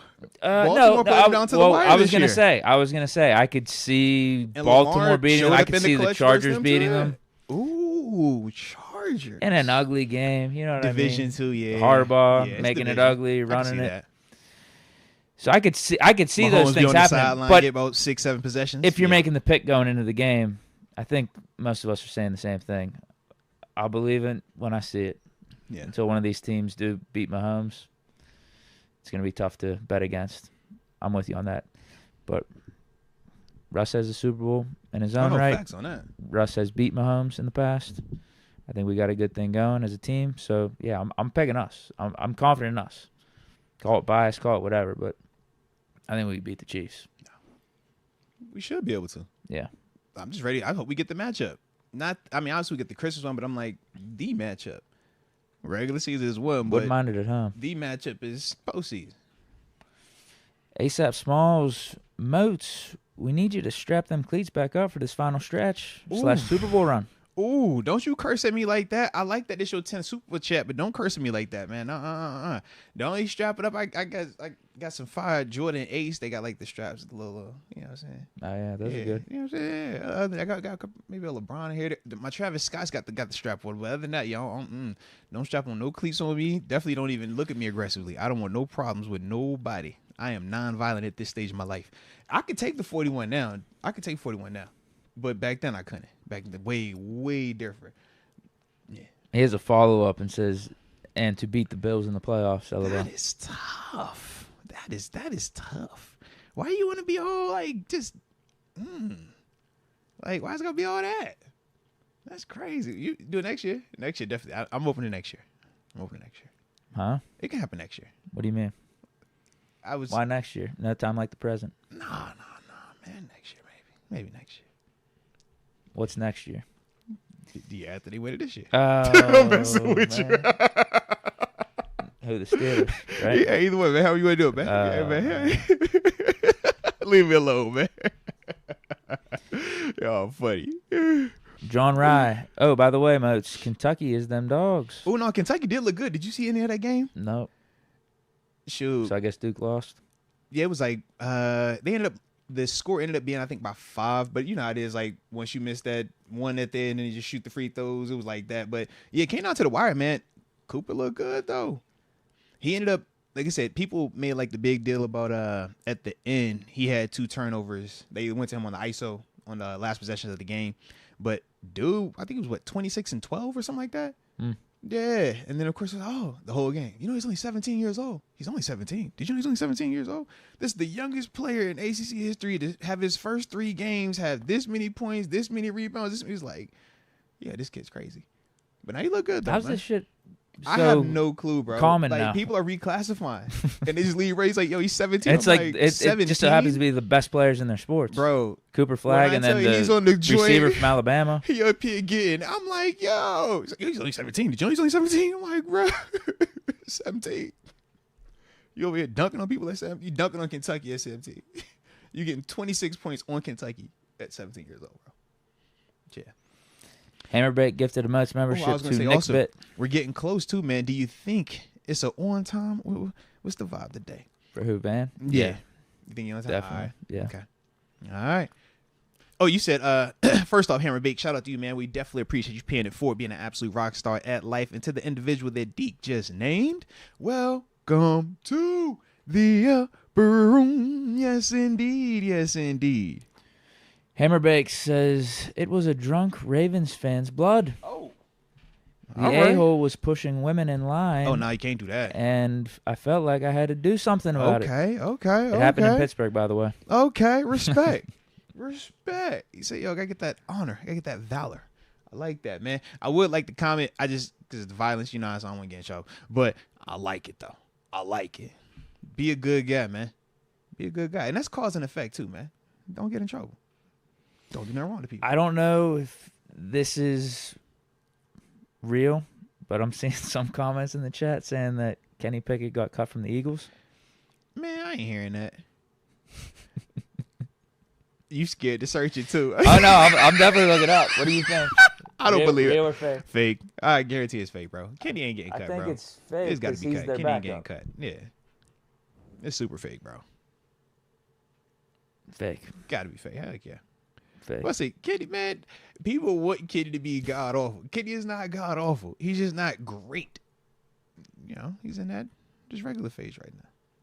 But shit, tell me my man got cut. Y'all got to stall Kenny out, man. Oh, they got me. That's because your heart's still too close to it. Nah, I don't care. Deke's still too invested in it. He's like, hold on, man. I just got it. I'm not gonna front. I wouldn't mind seeing the dude play in tonight's game somehow, somewhere. Okay. Wouldn't have minded him starting last week. Okay. Pompiani threw the fake report out there. He Kobe'd you, bro. Yeah. Pump fake. It's all good. Yeah, I wouldn't mind seeing what the dude could do with Yeah. Saquon, A.J. Brown, and Devonta Smith, Dallas Goedert. Mm-hmm. Not Matt Canada as his coordinator. Hey, whatever works, man. Whatever gets the best out of him, I'd man. be interested. Whatever gets the best out of him. Hammer baked. Bills need to lose. Panthers beat Chiefs would be funny af. We're gonna see what happens, man. Why so it's all this hostility towards Buffalo? Like I told you. Yeah, I don't know if man. I have a strong opinion on who I want to win that game. Yeah, you don't want the Chiefs to go and get. If they win again, they're gonna get the 1 seed. Like Maybe it's we pretty could much a have the foregone Bills beat the Chiefs and Okay. then Bills lose out and then Steelers beat the Chiefs on Christmas. That would work. Lose out? That's reckless. Jeez. You can lose, but lose out? That's tough. Yeah. But yeah, if the Chiefs win on Sunday, they're gonna be the 1 seed, bro. It's gonna be like, yeah. Everybody's just All they need is one loss before they play. Well, we need to keep winning too. Yeah, it goes both ways. But we would have the tiebreaker if we beat them on Christmas. Yeah. They just need one other loss, though. So that's what and we need to keep winning. They said this is the toughest game remaining on the Chiefs' schedule. That's how they talk about it. They said this is the toughest opponent left because obviously with Pittsburgh, based off RG3's rankings. Well, that changes short, but as a whole, you know how people have viewed Pittsburgh. It's been like a gradual, we believe in you guys. Whereas with Buffalo, people have talked about them from the beginning of this thing a little bit. So, yeah, man, they saying like this is the last hard test. Well, they got the Broncos again. Broncos played them tough. Now, that's going to be Broncos at home. Yeah. They probably got another Chargers game. And it's in the division, so you know the division games are tougher. But they're just saying like they don't think that there are any other teams that threaten them to the same extent. They got us. Mm-hmm. So that's 3 right there. It could get weird. That I think they could lose. They also said that it might get to the point where Andy Reid, if they lock it up too early, they might just sit the guys. Well, good. So it wouldn't even matter. I want them to do that. Oh, gosh. That means they've locked it up, though. No, I do. But I get that, but we don't want them to lock it up. No. It means you can get rusty in the playoffs. And that's fair. They seem to have a lot of experience with the bye, though. They've even showed that last year they could do it without year. it. Yeah, they said they could do it on the road. Because that was like the whole, can you do it on the road? And they went into a very, very, very hostile Buffalo and came back. Almost too hostile. Yeah. For the Bills on players. Yeah, it was too hostile, okay? Then they went down there to a hostile Baltimore. And when came on back with that thing, I'm just like, bro, how you come back with a Josh and a Lamar on back-to-backs? Like, So, yeah, man. Yeah. Really, part of that is team self-imploding with the Chiefs. It's the boogeyman effect. It's no the reason Patriots the Ravens effect. should have lost that game. It was Zay Flowers fumbling. It's the Patriots effect. The Everybody offensive does the same game plan thing. was terrible. You Lamar was play throwing bad against them, picks. you get in your head. You get in your head so much before you play in it because you've seen the theatrics, you've seen the big-time plays, you've seen the Bills moments are doing over the DeMar and Hamlin over and pump over fake. and over. That was not called. I don't know how that happened. I still don't know what that was or why that was or Bash what is that missing was. field goals. Diggs is dropping bombs from Allen. It did get bad. It was crazy. What a time. I told you. That's the Mahomes effect. Like, they're definitely beatable. Last year, they were very beatable. I thought the Ravens were going to do it. I thought the Niners were going to do it in the Super Bowl. Looked good. Yeah. They basically shown that it doesn't matter, man. Can't count out that man Mahomes. That's how I look at it, man. He's different. Is Van calling? Not yet. I was making sure I have my actual my thing available. You know, I be having my like do not disturb. You can't call me during the day vibe. All right. Well, we got this comment from Donovan Bickelhoff. We might have to answer this. Bro, what? Yeah, that's his last name. Shout out to Bicklehop, man. He asked, so depending on if Van calls, we might have to follow up with him after the interview. He says, Moats, tell us your favorite moment playing in the Ravens rivalry. Deke, tell us your favorite moments watching the rivalry over the years. All right. Well, I think to my second game in the rivalry, because first game was on a Thursday night. It was, I think, my second or third game with the black and gold. No, actually, I think it was my second game with the black and gold. And I really didn't play, and I hurt my knee, and I was low-key pissed. But I found out I had a partial ACL that game. So I was like, yo, not cool. Definitely not the best situation. But when we played them the second time that year, man, that was my favorite moment, man, playing against them, man, because in that game, and he's calling. We coming back to that. 1 minute late. We coming back. Hello. What's up, man? How are you, man? All right, guys. Get ready for the Van Jefferson interview. Drop any questions you have for Van in the chat, and we might use them. Hope you enjoy.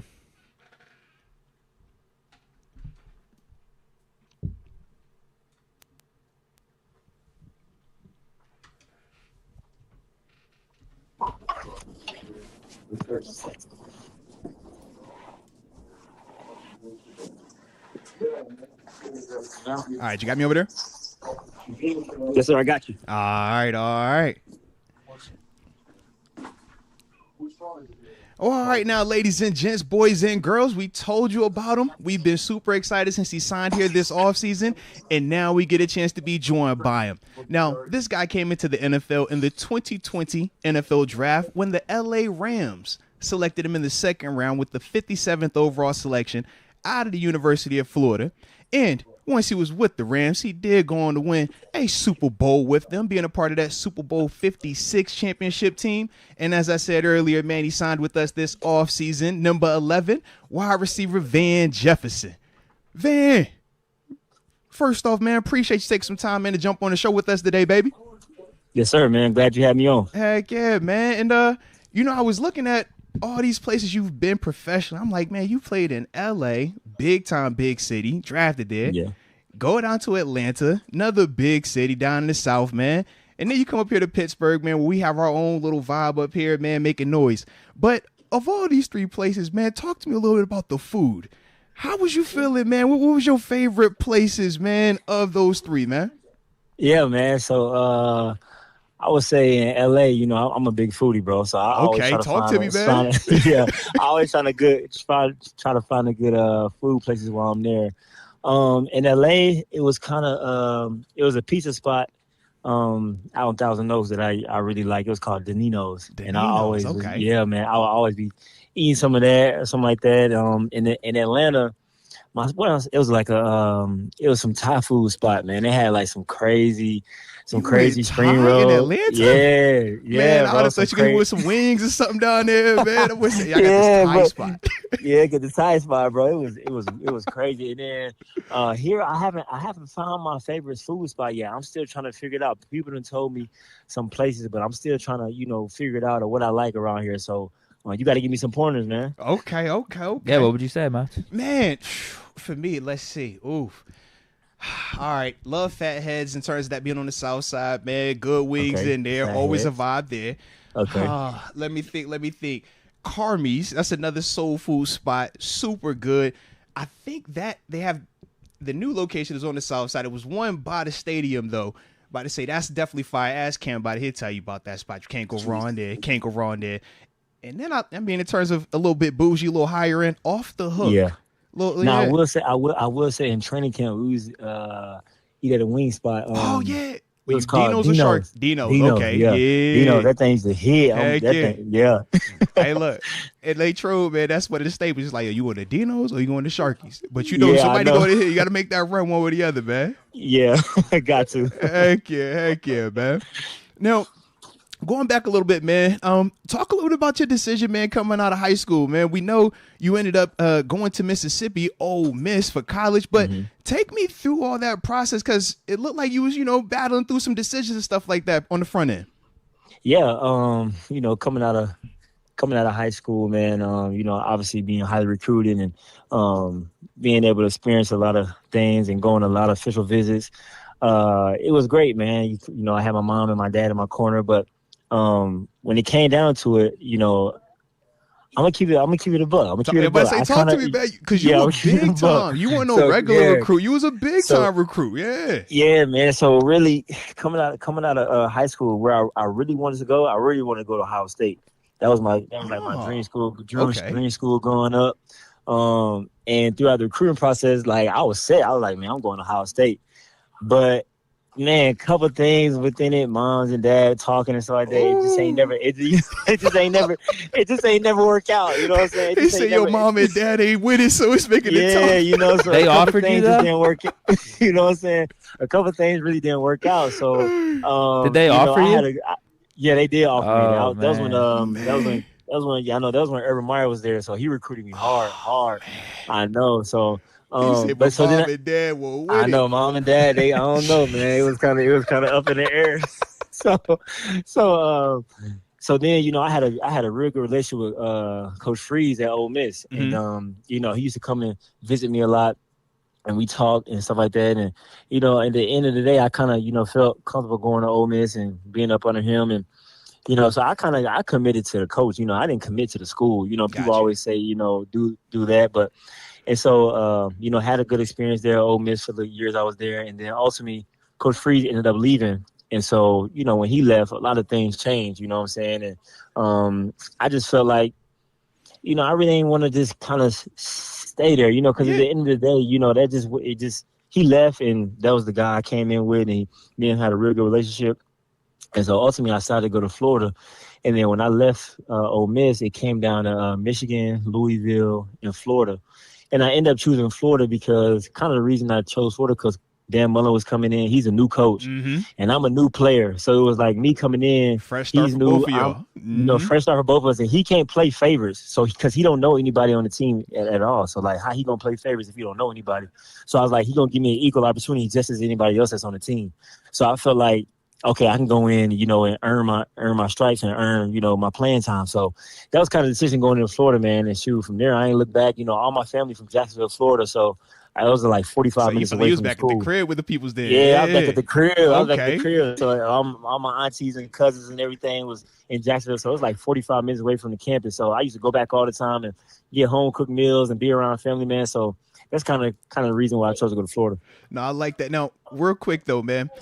I know you said, man, with Ole Miss, you ended up going there because of Hugh. But of all your visits, where did you have the most fun at, man? Oh, man, that's a good question, man. Where I had the most fun at? Man, I ain't gonna lie. Because I'm going to say, you was big time. Yeah, you had like your final 5 schools. I'm like, oh, yeah, you got all the who's who. So that's roll out the red carpet type, man. Yeah. I'm not gonna lie. I think the most fun I ever had on a visit is at University of Georgia. My host was my host was Sony Michel, and I actually ended up Sony Michel actually came up playing with the Rams, so it was kind of ironic that, you know what I'm saying. But Georgia's probably the most fun I ever had on a visit, bro. I ain't gonna lie, that was shout fun, out to Georgia. Yeah, for real. That's probably the best visit, bro. Respect. What's going on with your Gators right now? I don't know what's going on with the Gators right now, man. It's tough. We going through a little stretch right now, you know. I mean, Texas they just got on us pretty good. But, you know, I mean, I think, you know, we just need to take some time. You know, at the end of the day, we got some good players on the roster. Right now we hurt. You know, we got a lot of players that's hurt. You know, a lot of people that's not playing. I think, you know, one of our best players, Eugene Wilson, he's out right now, so we don't have him. So I think, man, we on the up. We on the up. We just gotta get it down pat, get our players back, and we're gonna be straight. Nah, respect. Yeah. Now, can you talk about your dad a little bit? Obviously, being a former NFL receiver, he helped your journey in making it into the league. But I watched that receiver documentary on Netflix, and Amon-Ra St. Brown, his dad was an athlete too, and it seemed like he was really working like Amon-Ra and his brothers and stuff, and doing unique things. And he was talking about having them drink Coke before games to keep them hydrated. Did your dad do anything like unique like that, or was there anything just like off the wall they had you doing to like train and get ready to be an NFL receiver? Yeah, no, my pops ain't have me drinking no Coke. My pops don't believe in that. Nah, he don't believe in those sweets, man. He don't believe. He hate when we eat sweets. And me and my sister growing up, he hated all that. But I mean, I remember my pops was just on me 24/7. You know, kind of what my pops told me, you know, when he was like, when you told me that you wanted to go to the NFL, I put everything aside and made sure that happened. So my pops was on me, man. He always used to, I remember just, you know, days we would go in the backyard and we'd just be doing drills, or I'd come at the facility and we'd just start doing drills, man. He used to work me hard. And, you know, it's just kind of like, you know, having him in the NFL and seeing him play in the NFL, you know, it's always something that I aspire to do as well, because, you know, you seen your dad do it, it's like, dang, I want to be like my dad. Yeah. So it was, you know, it was just crazy, man, especially now, you know, me playing and him coaching. And obviously, you know, we played them a couple weeks ago, and having to be on the field with him, you know, this is something you just don't take for granted. You know, you just think about all the things in life that, you know, my pops has taught me, you know, to be in this moment, to play against him too as well. It's just like, man, like, God has really blessed us to be in a position to, you know, be on the same field together, and, you know, him raising me up to get to this point, man, it just all came full circle. So, you know, but nah, it wasn't got nothing crazy, but I know he a hard worker though, for sure. He working. Now, did you ever feel any added pressure growing up, you know, in that shadow a little bit, man? No, not really. I don't think I had any pressure. You know, because at the end of the day, you know, my dad just tells me, you know, just be yourself. You know, you're not me. You know what I'm saying? So whether you want to play football or whether you want to go a different route, it's not going to make anything. You know, it's not going to make me love you any different.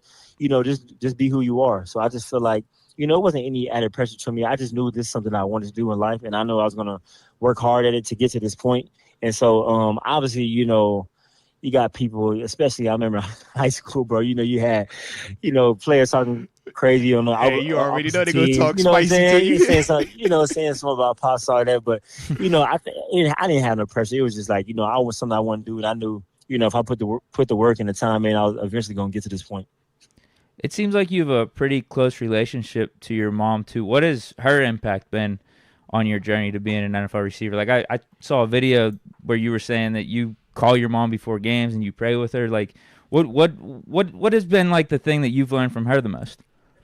Yeah, you know, my mom is just my ultimate fan, my number one fan, someone that, you know, I can talk to every day. You know, like I said, we pray before every game, and, you know, we always have these talks throughout the week. But, you know, she's just someone growing up, you know, she was hard on me too, but, you know, my mom has more of the loving spirit than my dad, you know, so. Shout out to mamas, man. You know, shout out to mom, you know, she's the more loving spirit, but she always, you know, just taught me patience, and always, you know, just, always, you know, thinking, her number one thing is saying, you know, what would God do? What would Jesus do? You know, when moments I'm feeling like, you know, I might be angry, I might be upset or something, she said, you know, what would God do? You know, channel your emotions, you know. So she's always someone that's uplifting me, always something that's speaking life into me, positivity into me. So she played a big role in me getting to this point.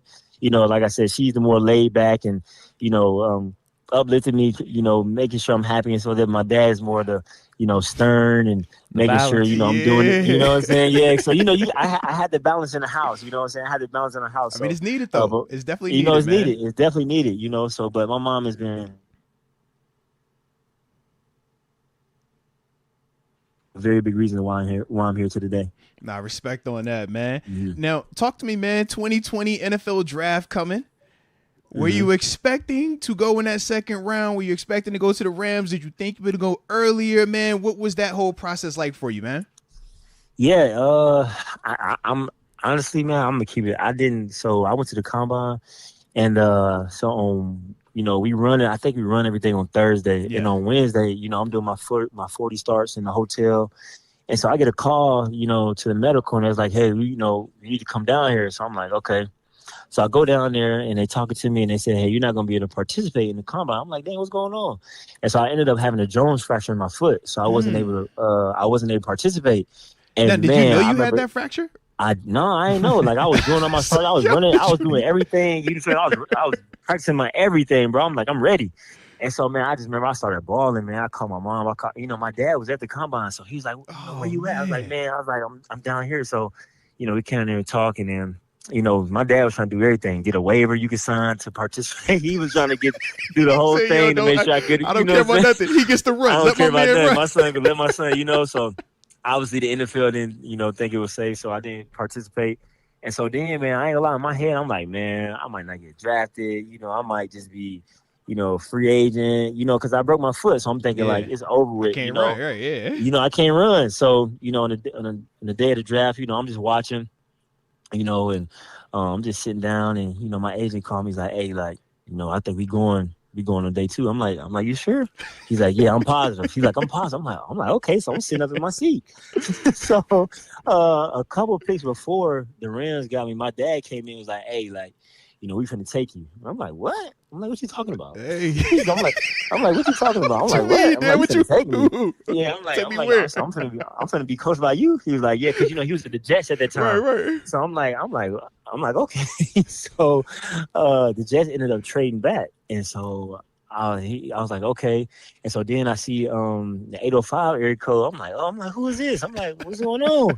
And sure enough, man, it was the Rams. So it was a great feeling, man. To get drafted, to put all that hard work in. So to answer your question, I didn't think I was going second round at all. I thought I wasn't even going to get drafted, but that just goes to show how God works, and it was a cool moment, man. Nah, respect on that, man. That's actually cool to hear, man, especially for a guy like you that did go so early in the draft, man. Mm-hmm. You usually hear the other side of it. Man, I thought I was going to get drafted and I did it. Not, I didn't think I was going to get drafted at all. Man, I went to second. Yeah, nah, for real. It's like, yo, that's fire. Yeah. So, you get drafted, man, and you get a chance to play for Sean McVey. I mean, when you're talking about offensive minds, when you talk about this guy's coaching tree, I mean, even at a young age, this guy has, put his stamp on the NFL, man. What was that like for you, though, man, being coached by Sean McVey, and what was something that kind of made him unique from your experience? Yeah, I think McVey is a creative mind, a great offensive mind, a great head coach, too, and even a better person. I think, I think his unique way is just he knows how to scheme. He knows what's going to happen before, the play even starts. He does a great job of that. The crazy thing is he'll be in a meeting and we'll be going through a play, and he'll say, look, I know for sure this play is going to hit. Like, without a shadow of doubt, like, I know this play is going to hit. And we'll get to the game and then it hit. So it's just like, man, like how you be knowing all this stuff gonna happen? But it just goes to show you the preparation that he puts in, the works that he puts in, and how much film that he watches. And it was great playing for him. Obviously, he's had a lot of success. They're having a success right now too as well. So it was definitely great playing up on him. And now, obviously, you have a ton of success because y'all going and win Super Bowl 56, man. But talk to me about the game, man. What was that experience like for you? And we know you had some extra stuff that went on afterwards as well. We're going to get to, man. But talk to me about Super Bowl 56, man. What was that like for you, man? Yeah, man. So Super Bowl 56 was cool, especially leading up to the week. You get all the, the hype and stuff like that. And, your nerves building up. And everybody says it's just another game, but it really ain't. You know what I'm saying? It's like the heights of the heights. This ain't no little game? You know what I'm saying? This not a regular game. This is a Super Bowl. So especially to play in LA, too, in our home stadium. So that was cool. But, it was just a great experience, man, especially, all the festivities that we had and all the media that was surrounding the Super Bowl, man. It's a good feeling, especially to win the game, too, as well. So definitely something I want to experience again. So, hopefully, we can get one here. I'm about to say, man, hey, no time better than this year, all right? Go ahead and do it this year, for man. Hey, yeah, for real. Come on now. But, yeah. But also, while you were winning the Super Bowl championship, we know that you was also adding to the family as well, man. Take us through that whole situation, man. Yeah, man. So it was crazy. So my wife ain't even tell me. So she was saying she was going to come to the game, but I was telling her, nah, you don't need to come to the game. You know what I'm saying? I know you want to come support and so that. She's like, no, I got to be there for the Super Bowl. So I'm like, okay, cool. You know what I'm saying? So boom, she came. And so I'm playing. Ain't nobody telling me nothing. I don't know what's going on. I'm just locked playing. In. So, try with a ring, man. So I'm locked in. So we get done with the game and stuff like that. And so people telling me like, first. So we won a game. Boom, we won a game. And so I'm walking to, go up to the stage for the trophy. So some lady came to me and said, hey, like, man, you got to go right now. Your wife is in labor. I'm like, what? I'm like, what's going on? So I had to hurry up and go get dressed, get in the locker room. Mr. Kroenke had a car waiting for me to where they drove me to the hotel. Oh, drove me dope. to the hospital. That's tough. Yeah, drove me to the hotel because, all the traffic and stuff like that. So when it got to the hotel, man, and so, I had my son. And so I really we were trying to think of a name. Of course, we named him Champ. And so we was like, man, I just want this ring. Hey, call him I Champ, just want this ring. You know what I'm saying? So I'm like, what we gonna name him? So also my sister that came up with the name Champ, and that's how he got his name. Man, that's dope as heck, man. Yeah, shout out to wifey too, man. She man. Went to the game. That's a trooper right there, man. Yeah, Respect. for sure. Respect on Definitely that. A trooper. Now, you obviously, man, had a chance to play for Arthur Smith, man, down in Atlanta. Talk a little bit about what that was like for you with him being a head coach, man, for you down there with the Falcons last year.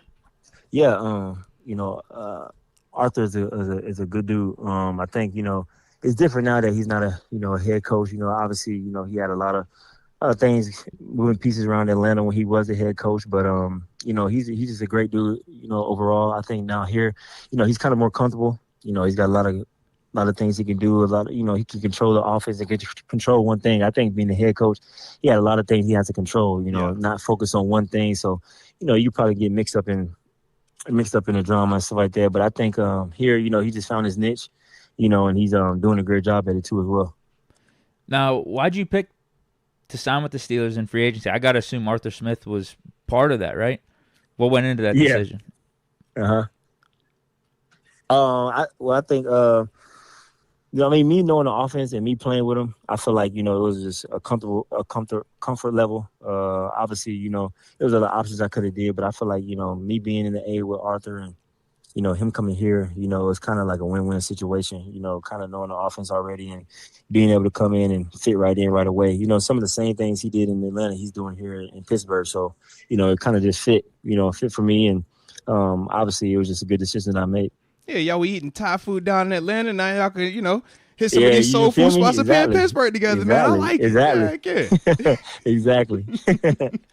Now, you've been a part of two teams that have traded for a big-name wide receiver in the middle of the season, and you play receiver. So with the Rams, it was Odell Beckham. And you were cooking that season, too. You ended up with 800 yards cooking, at the end of it. Yeah. And then this season, Steelers trade for Mike Williams. Like, how do you handle that? Because you're playing receiver, you got a big name receiver coming in, and presumably they're going to be taking some of your role, taking snaps, targets, or whatever. But how do you stay level headed? How do you put the team first in that situation? Yeah, man, I think it's just like you said, it's like you're just having that mindset, just putting team first, and being a team guy. Obviously, you trade for a guy like that and played a lot of football, that got a lot of experience, that can come in and contribute right away. That's someone, you could take the approach of just learning from him, and obviously he's done a lot of the great things while he's been in the league at the Chargers and, now at the Jets. I think it's just, just learning from him and taking that approach. I don't think you look at it as a selfish aspect and just, be mad or be angry, because at the end of the day, what's that's going to get you? Obviously you still got to come out here and practice next day. So what about what's being angry going to make you? It's not going to change the situation. So might as well just come out here and just do the best you can and prepare like the player that you are. But Mike has been great since he's been here. Happy that he got that game-winning touchdown last week. I definitely happy that he got that, man, especially with all the stuff that was going on in New York. It was good for him, man, to get that and to score that, to boost his confidence and, get back to the player that he is and that we all know he can be. So, but he's been great, man. I think just the mindset is coming in, learning from all the guys in the room and, translating that on the field. Now, you seem to have this, nice, I don't know, mentality, man, where you're, centered. You don't get too high, too low, too upset. When did that happen and, where did that come from? Because, you talk like you 35 or something, man. I'm like, yo, you sound like you grown, bro. Yeah, Moats, if you're cooking with the Rams at receiver and they trade for Odell. I'm hot. I'm like, yo, are you happy about that? Hey, look, I'm like, why you gotta do that? When they drafted I'm like, you drafted him? Why you want to do that? Yeah. I think I just get it from my mom's, man. My mom's is, I always, my mom is always just preaching, think before your actions. And I think, back in the day, man, I wasn't always this mild manner, always, because in teenage growing up, man, you kind of start smelling yourself a little bit, thinking you just, especially, what I'm saying, thinking you just big time, you know what I'm saying, you big time too. So, I always wasn't like this, but, obviously, just growing up and maturing, man, I just wanted to, have someone that my kids can look up to, having some of my kids looking at their dad, kind of model themselves behind their dad, and I don't want anything to derail that or for my kids to see me in any, act that's not a van, So I think, that's kind of what I look at it as. And, but, when on the field, I ain't too nice, man. I gotta get back to my ways. But absolutely. Off the field, man, I just try to be as humble as I can and, I always thank the man upstairs, for these opportunities and these blessings that he's blessed me and my family with. So, I kind of get it from my mom, but she's kind of the one that then kind of toned me down a little bit. Yeah, I always say, hey man, you start smelling yourself. Yeah, yeah. We all had that convo. I don't care what coach this said. What about what? Yeah, facts. Absolutely. Hey, look, facts. He ain't said it. You won't run this outside. Yep, I get it, man. Yeah, I definitely get for real. Definitely, yes, sir. No. Since you've been here, man, you've had a chance to play for Coach Tomlin. Obviously, we know, man, he's one of those kind of like how McVey was at his time, but on the other side of the ball from a defensive standpoint. But just talk about what it's been like, man, playing for Coach Tomlin, man, and, interacting with him on a day-to-day basis. Yeah, it's been great playing for Mike. He's a very, very competitive. He loves to compete, man. He don't care what it is. Like, he's going to compete, and he's going to, expect that out of you. You know what I'm saying? So, and like he always say, the standard is the standard, and he's saying, he always says it ain't mystical. You know what I'm saying? So, but I always, when he says that phrase, I always listen to him when he said it, because it ain't mystical. So whatever you put in that practice, that's going to happen in the game. It ain't mystical. So I think, just hearing that and having a coach that's, that's just ready to go to war, man, that's something a guy you just want to play for. And so, man, he's been great, man. Obviously you hear the outside stories, from how he is as a coach, but you really don't get a sense for it until you get into the building. So definitely love playing for him, man. Very competitive. And I see why, the Steelers have been winning for as long as they have.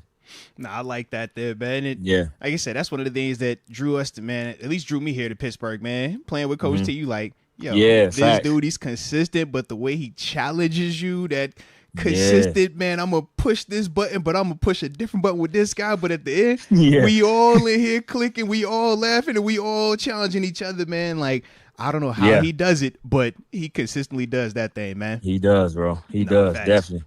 Facts, man. Now, I did want to ask, man, because obviously we know, man, with both of the quarterbacks this year, man, a lot of talk surrounding both of them. But just from your eyes, man, what was it like having Justin Fields? What were some of the things you like playing with him? And then with Russ, man, what were some of the things you like with playing with him at quarterback, man? Yeah, man, Justin came in and did a great job for us. We 7-2. We won't get to 7-2 without Justin Fields at all. Facts. You know what I'm saying? We don't get there at all because, he came in, throwing into the fire. Obviously they came out and said Russ was the starter week 1. And then, unfortunately, something happened with Russ Captain where he wasn't able to play. And Justin didn't miss a beat. He came right in and played great ball.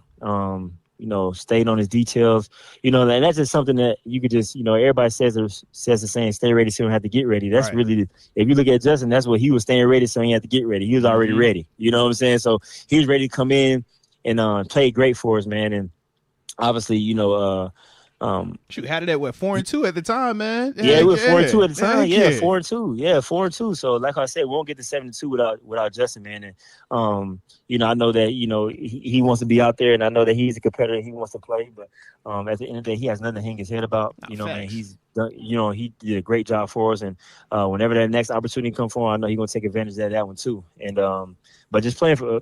Back to Russ, though, I think Russ, that's that veteran experience, man. Been to the Super Bowl, winning, He say, hey, man, you a Super Bowl champ? Like, I'm a Super Bowl champ. I heard you just threw that out there. I heard you threw that out there. Man. Yeah, fact. So, Russ always be saying, shoot, we finna hunt. You know what I'm saying? So I love when he always say that because it's like, it get everybody ready, like, okay, we in attack mode. Okay. So, I think it's, always having that, that killer mentality, man. We got to go get it. You know what I'm saying? So I feel like, him bringing that to the huddle and him bringing that to, all 11, man, it just get us ready and pumped up to play. And you can see that in this play, man. He been balling out. So, obviously he been balling out, man. So, everybody was doubting him and saying these things about him, but he didn't listen to none of it. And he just came out here and he just every day, working hard at practice and, obviously performing at the game on Sunday. Heck, hey, look, you've been a part of the performances as well, man. You didn't touch that paint. You didn't have them. I'm like, all right. I see what's going on here. All right. Yeah. Facts. Is there anything about Russ being your quarterback and the leader of the team that has surprised you? Because, like, from the outside looking in, like, he wasn't your teammate over the last however many years. He was in Denver, and like you said, there was a lot of people doubting him whether or not he could still play anymore. And I guess whenever you were with the Rams, he was, in Seattle? So you got to, like, see him from afar. I don't know, has your perspective changed on Russ? Or is there anything about him that has surprised you now that you're his teammate? Nah, I always knew that Russ was a good dude. I always knew that he was a dude that was committed to the process, that worked hard. Like I said, obviously it's my first time being a teammate as him, and you hear the stories about him, but you obviously don't know the person until you get to be around the person. And so, like I said, I heard my stories about him while in LA, and obviously playing against him, he's a great dude. But I think just being in the building with him, man, he just shows, like I said, how committed he is to, just playing hard and, getting around the guys, man. You can see that it's showing on the field. I think that he puts in a lot of work. You know what I'm saying? He wants everything detailed and wants you to be on point, because when you get to the game, those are things that are going to matter. And so I think, this just is a testament to his hard work and, how he prepares and how he gets the guys around him just to get ready. So nothing really surprised me, because I just know, the type of person he is and the type of player that he is, and, and it's showing on the field. Nah, respect on that, man. And shoot, seeing him from afar, seeing him here, I'm like, yo, I like it. Man. Yeah, there were some people too, like some former Seahawks saying he was a bad teammate. You just never know. People in Denver saying he was a diva. They say he had his own office, so we like, bro, he looked like good energy here, man. That's crazy. That's crazy. Yeah, but he been good though, man. He been straight. Now, respect on that, man. We got a couple more questions. Then after that, man, we definitely gonna get you up out of here, man. But had to ask, man, throughout your career, you've been a part of some big-time plays, man, regular season, postseason as well. But what would you say was your favorite play from your career so far? Man, favorite play from my career would have to be, oh, man, I would say Thursday night. Thursday night against the Raiders. Baker just got to the Rams. Maybe I think it was like 2 days ago. You know what I'm saying? Yeah, he just got to the Rams. So it was probably like, I think he only been there for like a day and a half, and so he wasn't supposed to play. So John Wofford was starting, and then I don't know what happened to John Wofford, but Baker got inserted to the starter, and so she was the end of the game, and I think we was down. It was like I think it was like 16-10 or something like that, and so we had to drive 98 yards for the tub, and so I remember Baker threw me the game winning touchdown, so that was like a game winner, bro. I never had a game winner in high school, college, and so I got to the NFL and did that, bro. It was crazy. That was probably the best touchdown I had in my career, best play, best everything out of my career, man, for sure. So that's I got to shout out to Bake for that one too. No, respect. Dude, that whole week was a movement, man. Obviously, us here in Pittsburgh, man, Baker was out, in Cleveland with the division. So we definitely looking when he's in LA on the short week, and we like, did he really just do that? And win? So, he shocked everybody. Man. He shocked everybody, bro. He started playing ball, man. So that was a great moment, bro. And I always keep up with Blake. I always hit him here. I'll text him, just to make sure he's good and stuff like that. Because we got close while he was there, man. So just that moment, seemed like a good dude to be in the locker room with. Man. He a great dude, man. Love to be around Blake. So that's probably my best play so far in my career. No, I like that there, man. And shoot, the last one I got for you is this. We always talk about that moment, man, when we realize this is no longer college. This isn't high school. Right. This is the NFL, man. Mm-hmm. We typically call it that welcome to the NFL moment, where it hits you. You're like, yo, all right, these dudes a little bit different out here, man. If you could, though, just talk about your welcome to the NFL moment. Yeah, so my rookie year, I really didn't play that much, because I had a good trio in front of me. I had Josh Reynolds, Robert Woods, Cooper Kupp, so I really didn't play. Shout out to Woods, man. So, yeah, shout out to Woods, man. That's my boy. But the following year, we played San Francisco, man, and I ran like a shallow route, and all week I was telling our receiver coach, I'm like, hey, like, the running back, he gonna get out, right? Is he gonna get out so he can take that backer, so I can just run a shallow and be free? He's like, yeah, he gonna be out. Little did I know, man, 3rd and 6, man, I run a shallow route. Drake Greenlaw is right there in the hole. Ooh. I end up catching it, but the hit he put on me, oh my gosh, boy, that was, man, I ain't gonna lie. After that, I was like, man, Drake Greenlaw is the hardest hit I ever received in my career, man. So that was definitely my welcome to NFL moment, bro. I had to stay on the ground for a little bit, but I ended up getting up. Of course you got up, man. You got heart. That's why. But no, Drake, you know what I'm saying? Drake definitely. Drake be hitting folks, man. He be hitting folks, bro. So that was definitely my welcome to the NFL moment for sure. No, I like that right there, man. Yeah, man. Shout out, man. Hey, well, Van, dude, man, we appreciate the heck out you, man, taking time to jump on the show with us today, man. And we wish you nothing but the best going forward, man. Keep killing it, man, and go out there and get you another ring with us this season. Pretty please, all right? Brother. Man, thank you, man. Thank you so much for having me, brother. I appreciate you. No doubt, man. No doubt. Peace, all bro. Right, man. Peace. Yes, sir. All right, shout out right there to Van Jefferson. Man, if y'all were enjoying the interview, make sure y'all hit that like button one time for the culture and subscribe if you are new to the channel. Bro, I was so excited about the Van interview. It took me about 20 minutes of the interview going on to realize I ain't even had the graphic up. I seen somebody in the chat was like, hey, yo, who we talking to again? I just tuned in. I was like, oh, my bad. It's just Van. Got it now, though, guys. All right. So, yeah, man. It was a vibe. Yeah, it was good. I like his energy, man. I like his energy. Yeah, really enjoyed that, actually. That was good. No, low-key. Like, I was like, yo, all right. We like when the guests, open up, talk. Yeah. It's almost like I want Russ to throw him the ball more now. Low-key, I was like, can you get him the ball just this week, please? Because he got good. You got great energy, man. Holy smokes, man. He's like a great teammate. I'm just like, yo, everything. I'm like, yo, are you always just got the right way to handle it? I'm like, hey. Shout out, man. Yeah, because he was basically, I think at the time, the Rams' number 2 when they traded for Odell. Mm-hmm. I don't know how thrilled I would have been. Kind of like, what was his role here before we traded for Mike Williams? Just kind of like our number 2 here. Yeah. Yeah.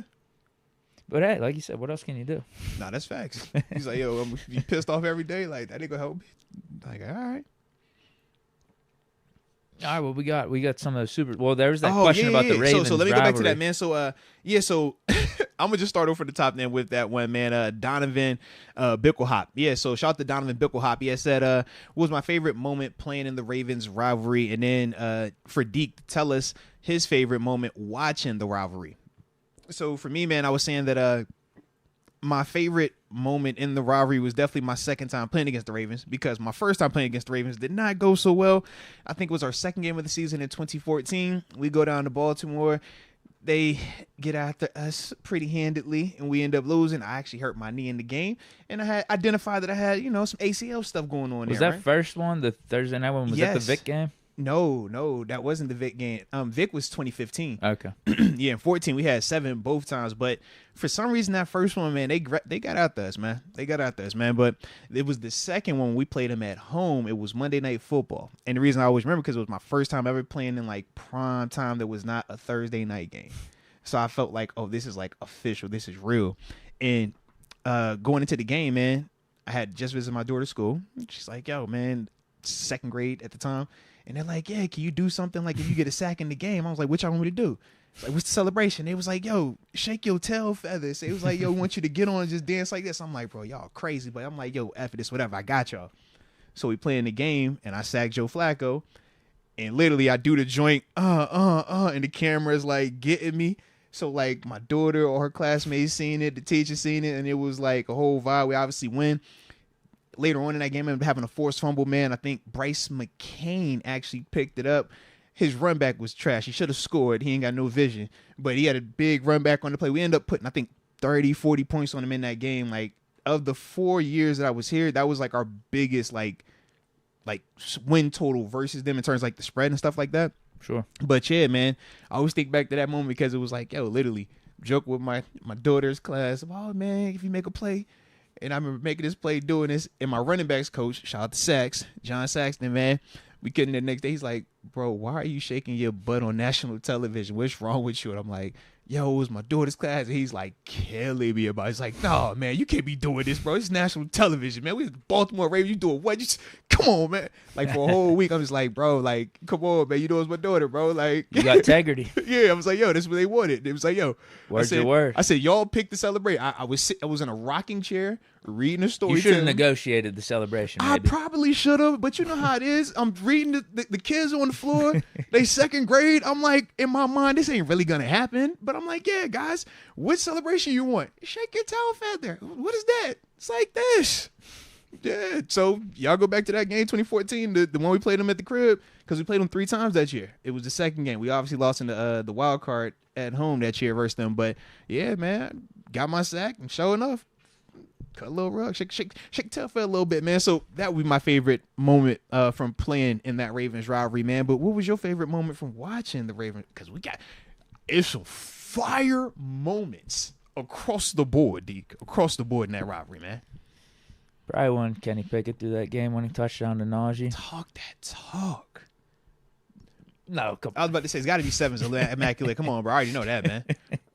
You got 7 to AB on Christmas versus Weddle. I forgot about that. I literally I thought about 3 more before. I was going to say you got. Oh wait, I just didn't know how old you were. I was going to say, like, there's that was 2 the in other 08. one, right? In 08, he had the game-winning touchdown pass to Holmes on the road. You told me I didn't see that. Later in the season, he had to go like 90 yards. It was one of those. I think we won like 13-9. Mm-hmm. Like no touchdowns were scored in that game, but then it was 2 minutes left, whatever it was. We got the ball. We got to go 90 yards. Ben throws. He's running all over the place in the backfield. Throws one over to Holmes. And there was controversy about it, too, because like Holmes, he like stretched out over the goal line, like caught it, and like ended up behind it. But as soon as he caught it, like the ball, like you could see the goal line is touching it, but he's leaning away from it, essentially. Almost like he would be doing a toe tap on the sideline. He was doing a toe tap in front of the goal line, catching it, and like falls away from the end zone, but like just caught it right on the line. He had his toes in. So there was everyone was talking about that for the next couple days, sports talk and everything. Like, oh, was that the right call? So it was the right call, but that was sick. Yeah, the AFC Championship that year, 08, to get to the Super Bowl, the Palomalu pick. And then, Big Ben, 6 touchdowns against the Ravens at home. That was the back-to-back 6 touchdown games. Heck yeah. The Immaculate Extension, as you mentioned. The Immaculate Extension was. I mean, there's the other one too. I like when it was like 07. Yeah, I think it was 07. It was the year before we won the Super Bowl. We lost the Jaguars in the playoffs that year. Monday Night Football. I think Ben had 5 touchdowns in the first half. And James Harrison went off too. We wore the yellow helmets. There's a lot of good moments. Debo got a game where he has like the 3 sacks. I think Ben had 500. He had 500 yards in the one game against the Ravens too. Ed Reed the one time. That was that was at home. I think that was to clinch the division or something late in one of the Killer B seasons. He had over 500.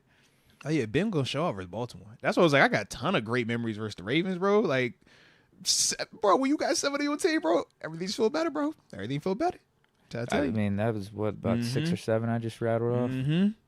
That's tough to say a favorite. I mean, probably I was gonna say the objective answer would be the Immaculate Extension, but you want to talk about highest stakes, that would be the 08 playoff game. But then there's the what was it, the 10 or 11 playoff game, the year we went to the Packers Super Bowl.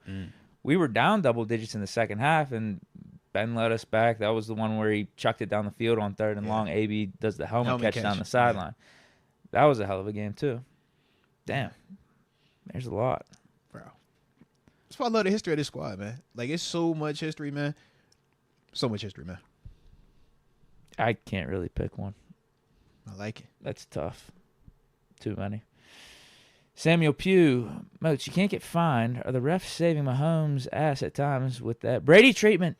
NFL got to keep the face clean, right? 205 stand up. No, man, put it like this, man. This is no different than in basketball, baseball, NHL, MLS, man. When you've ascended to the God tier of your sport where they view you as, are you the GOAT or you're in GOAT conversations, you're gonna get favorable calls, man. It comes with the territory. Everybody gets it, and you know how it is too. When it's your team, you don't feel like you get it or your guy gets it the same way that other guys get it and other teams get it. But it's happening everywhere, man. But yeah, Mahomes, he gets all that because when you look at what he's been able to accomplish so far, they like, yeah, man. So he gets the benefit of the doubt at times. But my big grievance it's not necessarily him getting the Brady treatment, because I don't feel like that was always as cracked up as people made it. I just think that both of those guys, more so Mahomes because of his running ability, he manipulates the rules, and that's what makes it feel a lot worse. With Brady, you knew, okay, man, something weird could happen, but you didn't think that it's going to be him trying to bend the rule by himself. It was more so, what are the Patriots going to do that's different this week that we've never seen, or this janky, or, oh, the audio in the headsets, oh, the fire alarms, oh, is this? It just felt like something was going to go off. Brady was doing those deflated footballs. But remember, he didn't even touch, like, technically the ball guys. That's the dudes got fire behind it, you know? Whereas with Mahomes, it's like you'll see Mahomes, he knows how to, all right, let me use the sideline a little bit. Oh, I might go out of bounds. I might not go out of bounds. I might go out of bounds. Oh, you hit me? All right, flag. Even I was standing. It's like, That's the type of stuff that I think is real unique to Mahomes, and that's the manipulating the rules part, because he knows, yeah, you can't touch him. And the same with some of the, all right, I'm going to run, late slide, or I'm going to run, act like I'm going to slide. Like, it's just a lot that he does, knowing that, yeah, man, he's going to get special treatment. A lot of the quarterbacks do it, man. Like Josh Allen did against us. Man, we've seen every quarterback do stuff, man. Seen every quarterback have some success, man. But when you have success, you get the calls. When you don't, you're not going to get them calls, man. You know, that's how it is, baby. Yeah, he's definitely getting special treatment. Mahomes is, it's a shame. Chiefs are too, just in general. Like, they're up right now, man. When you back-to-back Super Bowl champs, like, what you expect? It's annoying. Yeah, winners get preferential treatment. We see it every single day in the real world. It's like the people that have more success, they get more friendly stuff. The people that struggling, they don't get as much. We ain't saying it is right, but that's how it is. So when you see the Chiefs, man, I'm sure some of the rest be like, I had to be right on him, man. No, I can't be. Question mark. Yeah, man, Chiefs, you good, man. I think of those two Bengals games, and it's unfortunate too. Yeah. I don't want to be. But think about it though, realistically, trying to bail out the Bengals here. You get those calls when you're that team. You don't. If that's any other team, you're not getting that call. Especially the one that when my man hit him on the sideline, you're not getting that if you're another guy. That was crazy. But in that moment versus that, the pressure on them officials, all that, it's like, it's questionable. Throw it. That pass interference this year was janky as hell. It's questionable. It's the Chiefs. Just throw it. Yeah. Not saying it's right, but it's not right. Yeah. Marco, prove it. I skipped a couple here. You good? Over Detroit Moats. I think he's talking about like the Chiefs. Would you have Chiefs over Detroit? Oh, okay. And then he's saying in the NFC for the NFC teams, and then for the AFC he's got us, Chargers, and Baltimore as teams that could beat the Chiefs. Okay. I think Detroit probably, in my eyes, Detroit or Philly has the best chance against the Chiefs. I lean more Detroit, but when I saw Goff had on 5 picks, I'm like, you can't have a bad turnover day like that versus the Chiefs. He's been playing really clean this year. He has been. This is his worst game. Yeah. So it's like, if anything, I looked at it, I was like, wow, I really like that resilience by Goff to come back and win that. I do too. But yeah, if you do that work shit, versus Mahomes is what I'm saying. Sure. Yeah, because I'm like, they're the outlier. You pretty much have to play your best game for 4 quarters. So I think Detroit either Detroit or Philly, to me, are like the best chances right now.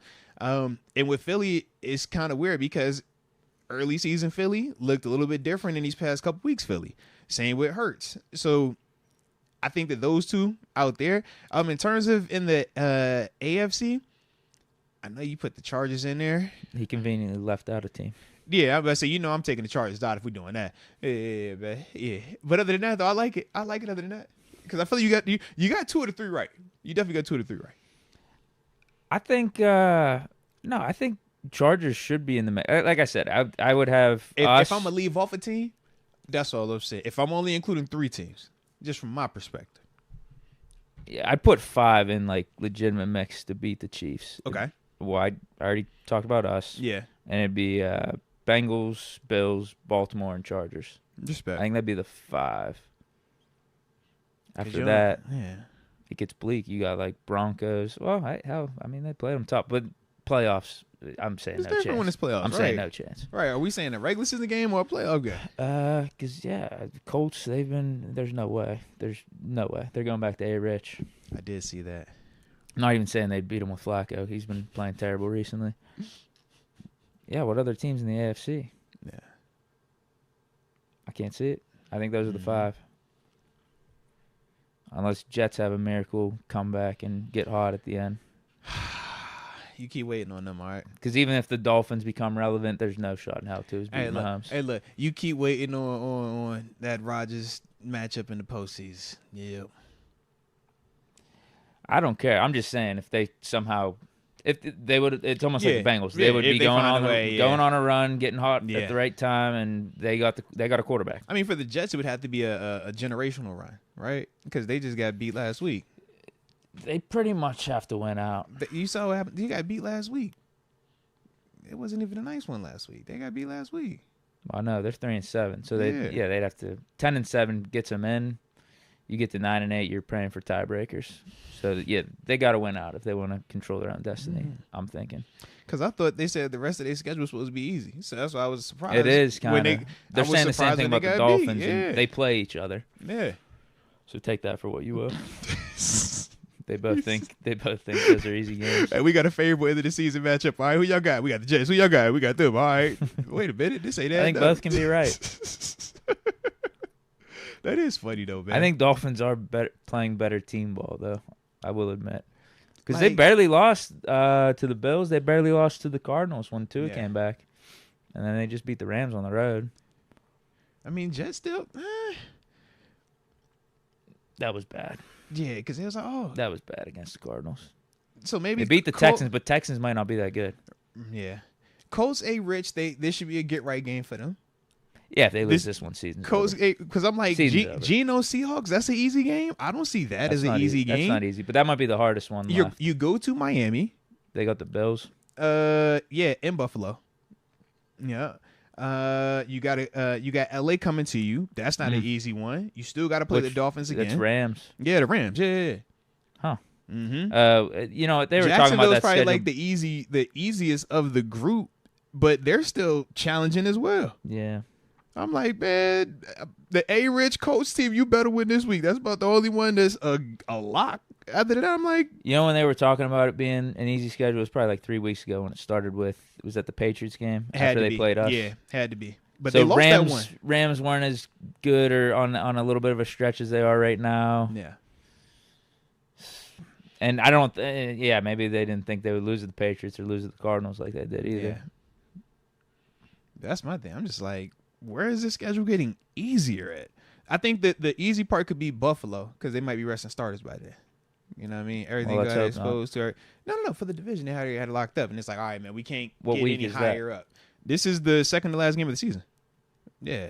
So was that week 17? Yeah. Okay. So that's what I mean. Like, it's late. So they're locked into maybe the 3 seed or the 4 seed, maybe. However we got to spend it, man. All right? However you got to spend it, man. They just want to get this. Just punch the ticket. That's all they trying to do. Just punch a ticket. Marco Pruitt says, can't count out the refs.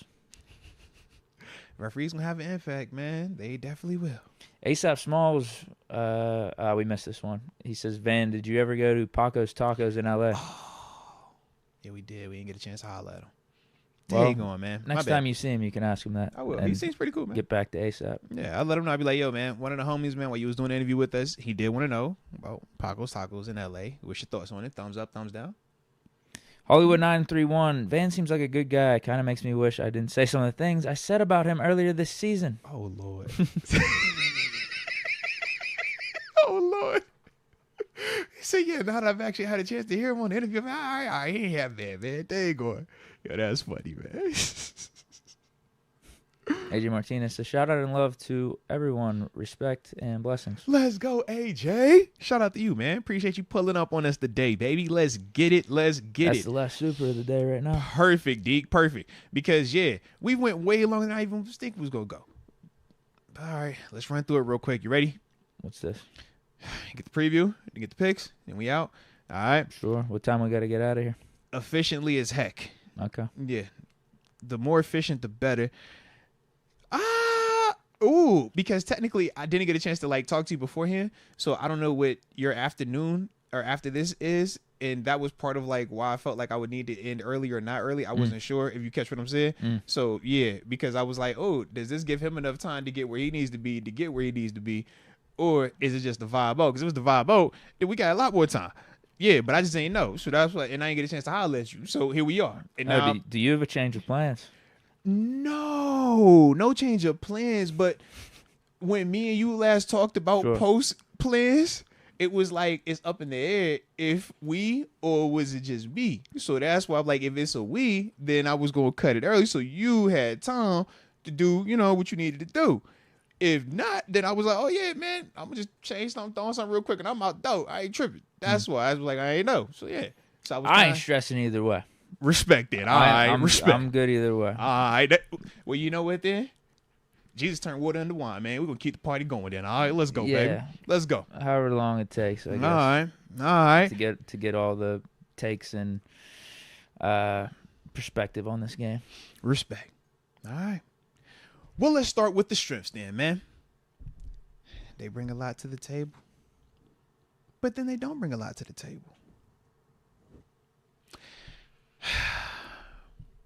All right, on my end, man. Or actually, do you want to go first? For strengths? Yeah. It's just pretty easy, yeah. I say get it off your chest. How you got to get it off your chest, man? Their offense as a whole, and if you want to whittle it down, Lamar Jackson is playing really, really good this year. Derrick Henry's playing really, really good this year. Baltimore's receivers are actually playing pretty good this year. Zay Flowers on pace for 1,000 yards. I think Bateman, he's at 500, so he'll end up with, around 800-900. You know, they got the tight ends with Mark Andrew, Isaiah Likely. Offense is really good. I mean, if you want to look at their stats and everything, we talked about the Commanders last week, how they're kind of in that top 3 to 5 range in terms of like pass yards, efficiency, scoring, red zone, running, and all that. Mm-hmm. Ravens are the same way, and I would say are even better. I think just the stats say that, but also they have more pop. Lamar Jackson is better than Jaden Daniels. Derrick Henry is better than the Commanders' running back situation. And like Ravens receivers, I think, just have better depth than the Commanders. Maybe you can argue Terry McLaurin is the best between the Commanders and receivers if you want to total them all together in a pool. But Ravens just got more pop on their offense. Yeah. So what do we want to – is that 2 strengths? Is that 1 strength? Their offense is a strength. Yeah. But Lamar Jackson – talk about it how you got to talk about it, Yeah, man. if you want to throw him as a strength category, just himself – I think that'd be fair because of how good he's playing. Yeah. Derrick Henry, same thing. He's got, like 1,100 yards and double-digit touchdowns already. He's leading the league in rush attempts. Also has a couple catches out the backfield for touchdowns. His season could end right now, and it's week 11, and that's that's a Pro Bowl season. That's an awesome season. I'm not trying to take a shot at Najee, but that's a career year for Najee Harris. Them 80-yard explosives add up quick, man. Them explosives hit. Listen, I wanted us to bring in Derrick Henry, and you can see what he's doing. He's backing up my take from the offseason that we should have brought him in. He said he can stop now, and it's a Pro Bowl season. Yeah. Talk your talk, Deke. Talk your talk. I don't want to be talking my talk because this is the Ravens. I just got to give them their proper respect. I told y'all to go get this one. I told you he wasn't washed, man. Well, especially, too, since we have literally Derrick Henry's coordinator from Tennessee, Arthur Smith. The fit made so much sense. It really did. But I digress. That's a strength. And then if you want to go on defense, their run defense is really good, and their run defense is typically good. I think they're only giving up like 3.4 yards per carry. They're top 3, top 4 in run defense. And I would say Justin Tucker's another strength, but hey, don't know if I could say that in the year of 2024. Ooh, talking. Harbaugh's a good coach. They got a good organization, all that stuff. So we're familiar with the Ravens. Respect. We know what you get from them whenever you're playing them. Respect on that, man. You funny, dude. What? Just laugh. It's a Pro Bowl season. Hey, man. Dude, I mean, look at the stats. He's averaging 6 yards per carry this year. It's insane. He has 1,100 yards. He can stop right now. It is 12 touchdowns. We're stabbing him on the season like, he balled out this year. 1,112 tutties, bro. He balled out. And he still got a whole 6-7 games left, bro. Yeah. It's unfortunate. I'm not happy about it because he's on the Ravens, but it's just acknowledging Derrick Henry being Derrick Henry. Respect on that, man. With Derrick Henry, man, he is a added element, but it all starts with Lamar, man. Let's keep it a buck. That's the reason why they are as good as they are and why they've been as good as they've been the past couple of seasons, man. He continues to get better. He's still the same dynamic playmaker, but I think his decision-making is even better now. His ability to kind of pick and choose when he wants to utilize his legs to put pressure on you versus the illusion of using his legs. We saw that pop up a lot more this season, and even in that Bengals game, you could see at times where he's flirting with the defender in the sense of, oh, look, I got it tucked like I'm going to run it, but then he's pulling it and throwing it. You look at a lot of his passing success is due to the stress he puts on the defense by extending the plays. Their offensive line is really good, man, in pass protection. Now, part of that is it's good. The other part is people are scared to rush Lamar Jackson. That's partly why we have our success the way we do, and we'll obviously talk about that a little bit more. But that's the thing with their O-line, man. Like, they have talent in terms of Ronnie Stanley. That's a dude, man. High paid guy, man. He's been doing it for a while. Rosengartner, good player. We talk about Falele, big, young, but massive. I think that was the one thing that we all remember when he was coming out. Was it Minnesota a couple years ago? Yeah. We obviously know Linderbaum over there, man. That's their Zach Frazier, right? But like I said, with those guys, they have a ton of success run blocking. They have success pass blocking, but some of that is due to teams being afraid to rush because Lamar can pull it and go. Their offensive scheme, they do a great job of putting stress on the defense. They make you play 11 on 11 football. It's what you see at the college level, where you got the spread offense and you really got to account for this quarterback pulling the ball down and running. And with Lamar, it hits a little different, and teams struggle with that if you don't have the setup that we have, which is being able to rush 4 guys and generate legit pressure. A lot of teams aren't set up like that, and that's why the Ravens and Lamar Jackson specifically has so much success versus a lot of these other teams. But versus us, because of our ability to rush and win one-on-ones and feel athletically like we're going to be disciplined, that's a lot of the reasons why he's struggled and why he hasn't had as much passing success. Because this year, even last year, you look at the explosive plays that he has from a passing standpoint, and some of it happens in rhythm, but a lot of it is him holding that ball back there. Let me look, let me dance a little, and now let me gash you, because of his ability to legitimately pull it down and take off, man. So that's the big part of, like I said, man, from our perspective, we'll talk about it. Like I said, why our pass rush, specifically your TJ Watts, your Cam Haywards, your Nick Herbigs, your Larry Ogunjobis, right? Why those guys, Preston Smith, they got to be able to win those one-on-ones, because the longer you allow this guy to kind of sit back there and decide, okay, 7 seconds into the down, I'm going to pull it down and run for 20 yards, that's tough. But then at the same time, asking your corners to really guard the Rashard Batemans, the Zay Flowers, the Andrews, the Likeleys of the world, that's also very challenging. It was like when Big Ben was doing that. Absolutely. Stuff. Early Big Ben running all over the place. It puts a ton of stress and strain on your defense, man, because from a defensive standpoint, you're not designed to be able to run with these guys. They're too good. That's why pass rush and pressure is so prevalent at this level, and that's why pass rushers get paid so much. Because it's like, man, you guys can impact this game on a level that not a lot of people defensively can, but you got to be good at it. Now, we got one of those ones, and that's the fortunate part for us, but that's the thing, man, when you're talking about Baltimore schematically, how they kind of impact us, man. You hit it on it with the offensive talent. They got a lot of pieces, man.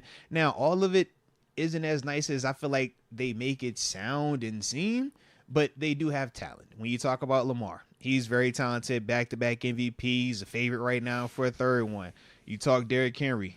Me and Deke wanted him here. Obviously, you see how Deke feel about him even now. Dude's a beast. Just to at least keep him away from the Ravens. You know what I mean? We talk about their tight ends. Mark Andrews, man, that's top 3 in the league. You could pick where you want to put him at, but he's in those convos, man. Likely stepping up. He's another one. The way that we feel about Move, they love Likely over there, and we're seeing him make plays. Now, we'll see if he plays this week because he's a little banged up right now. But then even at receiver, like I said, they have just pieces. Zay Flowers, that's a dope player. Deontay just got there. They didn't even use him, but remember, Deontay was starting for us. We paid him to 18. We set his market at 18 million.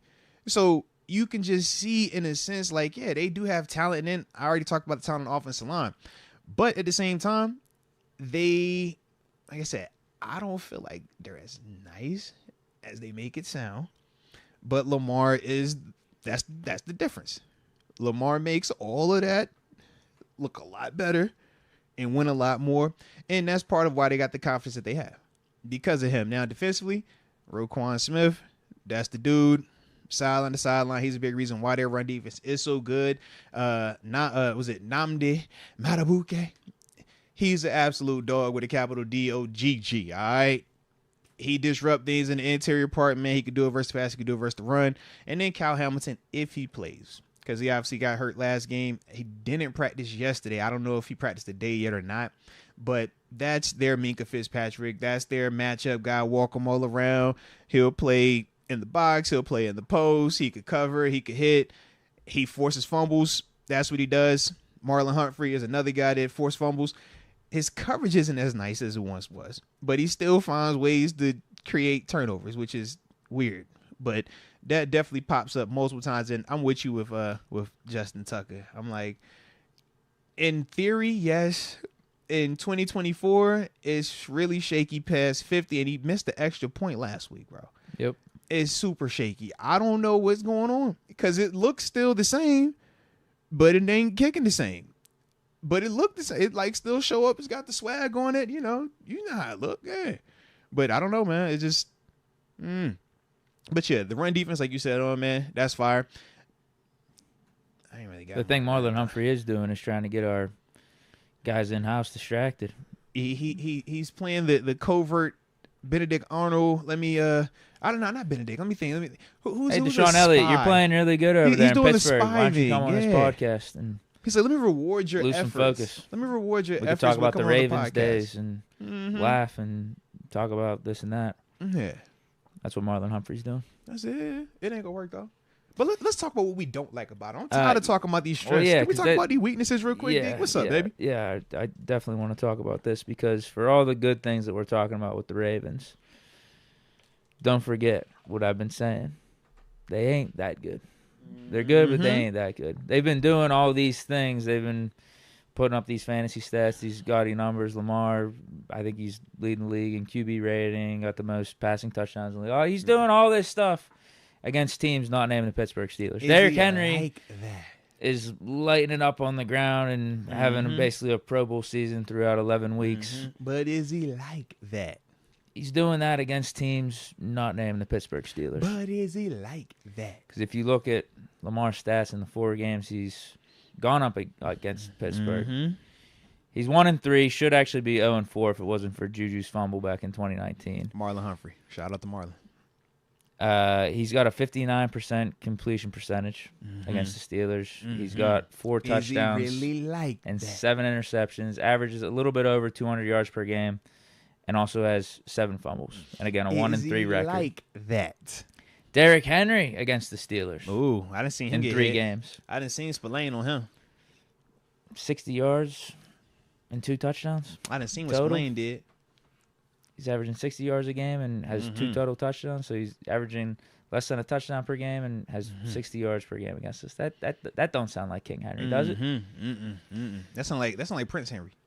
So yeah, I mean it's cool that Lamar, this offense, Derrick Henry, they're doing all this stuff.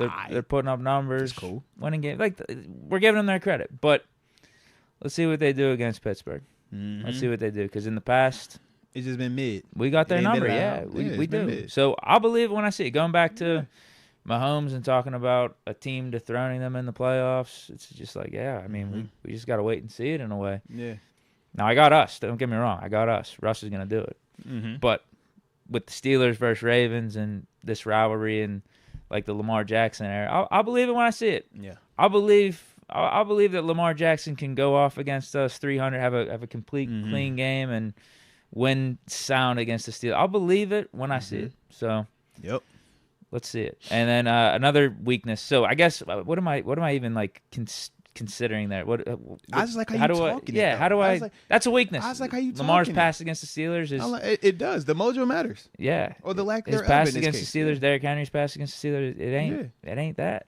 It ain't what you're seeing right here. It ain't 3-time MVP Lamar Jackson. It ain't Derrick Henry finding the fountain of youth like we've been seeing this season. Yeah. That's not what it looks like when they go up against the Steelers.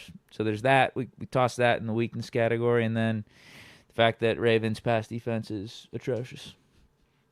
Now, I do think part of that has to be due to the Ravens' offense scoring at a pretty high clip, so they're out on the field, and these games are like a certain style in their shootouts, but they're still bottom of the league in pass defense. You can definitely put up some air yardage. You can definitely put up some passing touchdowns against them.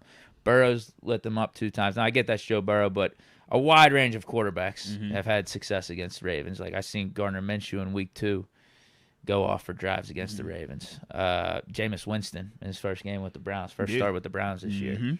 Baker Mayfield. Now, I know he's having a good season, but we're not putting him in the elite stratosphere or anything. So a lot of good quarterbacks, mid quarterbacks, below average quarterbacks have had success against this Ravens defense. And for the Steelers, it's nice that we have one of those elite guys. Whew, and talk Russell Wilson. That talk, we love that. Love elite. Yeah, I don't think he should have any problems getting the ball to Pickens. You saw what Jamar Chase did last week. I get Pickens isn't Jamar Chase, but that Russ Pickens connection is real. I didn't know where you was gonna go when you say he ain't Jamar Chase. I was like, all right, we're going with this now. Don't He's walk top it 10. back now. All right, He's there we go. 10, though. He's there top we 10. go. That's what I like. Heck yeah. Why can't Russ and Pickens go off? Come on, man. Why not? Why can't Mike Williams have another explosive play? Why not? No reason. Why not? Come on. So I'd say those. I think I rounded up the weaknesses pretty good there. No, I would agree, man. Yeah. In terms of their secondary, I know, and I like how you gave more context, man, because I know that's like the thing that people have said, man. It's like, oh yeah, the secondary sucks. The secondary gives up a lot of yards, and it's like, yes, but they give up yardage. I don't think they necessarily suck all the way though. And you clarified it too, man. Not only is it due to the Ravens constantly being ahead and how much they score, they also face teams that are kind of like abandoning the run altogether. So what I mean is this, right? Sure. Most games, man, 20 to 30 passing attempts is like real, right? When you start talking 35 plus, it's like, yo, all right, you threw it a lot. They've had teams that have thrown the ball 40 and 50 plus times against this secondary, man. Dak, Prescott, and Joe Burrow, 55 and 56 pass attempts, man. Then Burrow went for 40 plus pass attempts, Minshew 40 plus, Jameis Winston and Baker were at 39 and 38. Like, so they face a ton of just attempts. But also, I would say this, man, the big knock that I feel like is their defense is, number one, they don't generate pressure. And number two, they are super vanilla with the coverage. So when I say they don't generate consistent pressure, man, they try to do smoke and mirrors. They don't have the bona fide one-on-one pass rusher just yet. Kyle Van Noy has numbers, but his numbers are like the Matthew Judon type numbers. He's super smart, veteran, right place, right time, more opportunistic than TJ Watt, Highsmith, Nick Herbig, flamethrower, right? So with that, they don't have a guy that's just winning one-on-ones. They got Oway, they got Ajoba, but neither one of those dudes are actually developed into bona fide one-on-ones. They get sacks, yes. They're athletic. They look the part, yes. But in the sense of the guys that we faced, they don't have that type of guy. Now, Matabuke, he is that guy.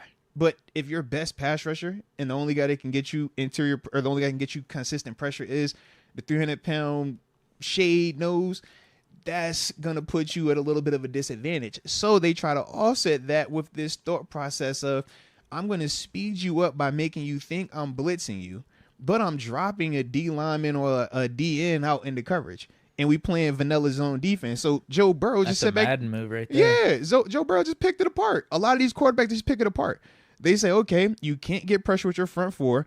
You don't want to put your defense secondary in stress because, yeah, they got good players, but they're not playing elite ball.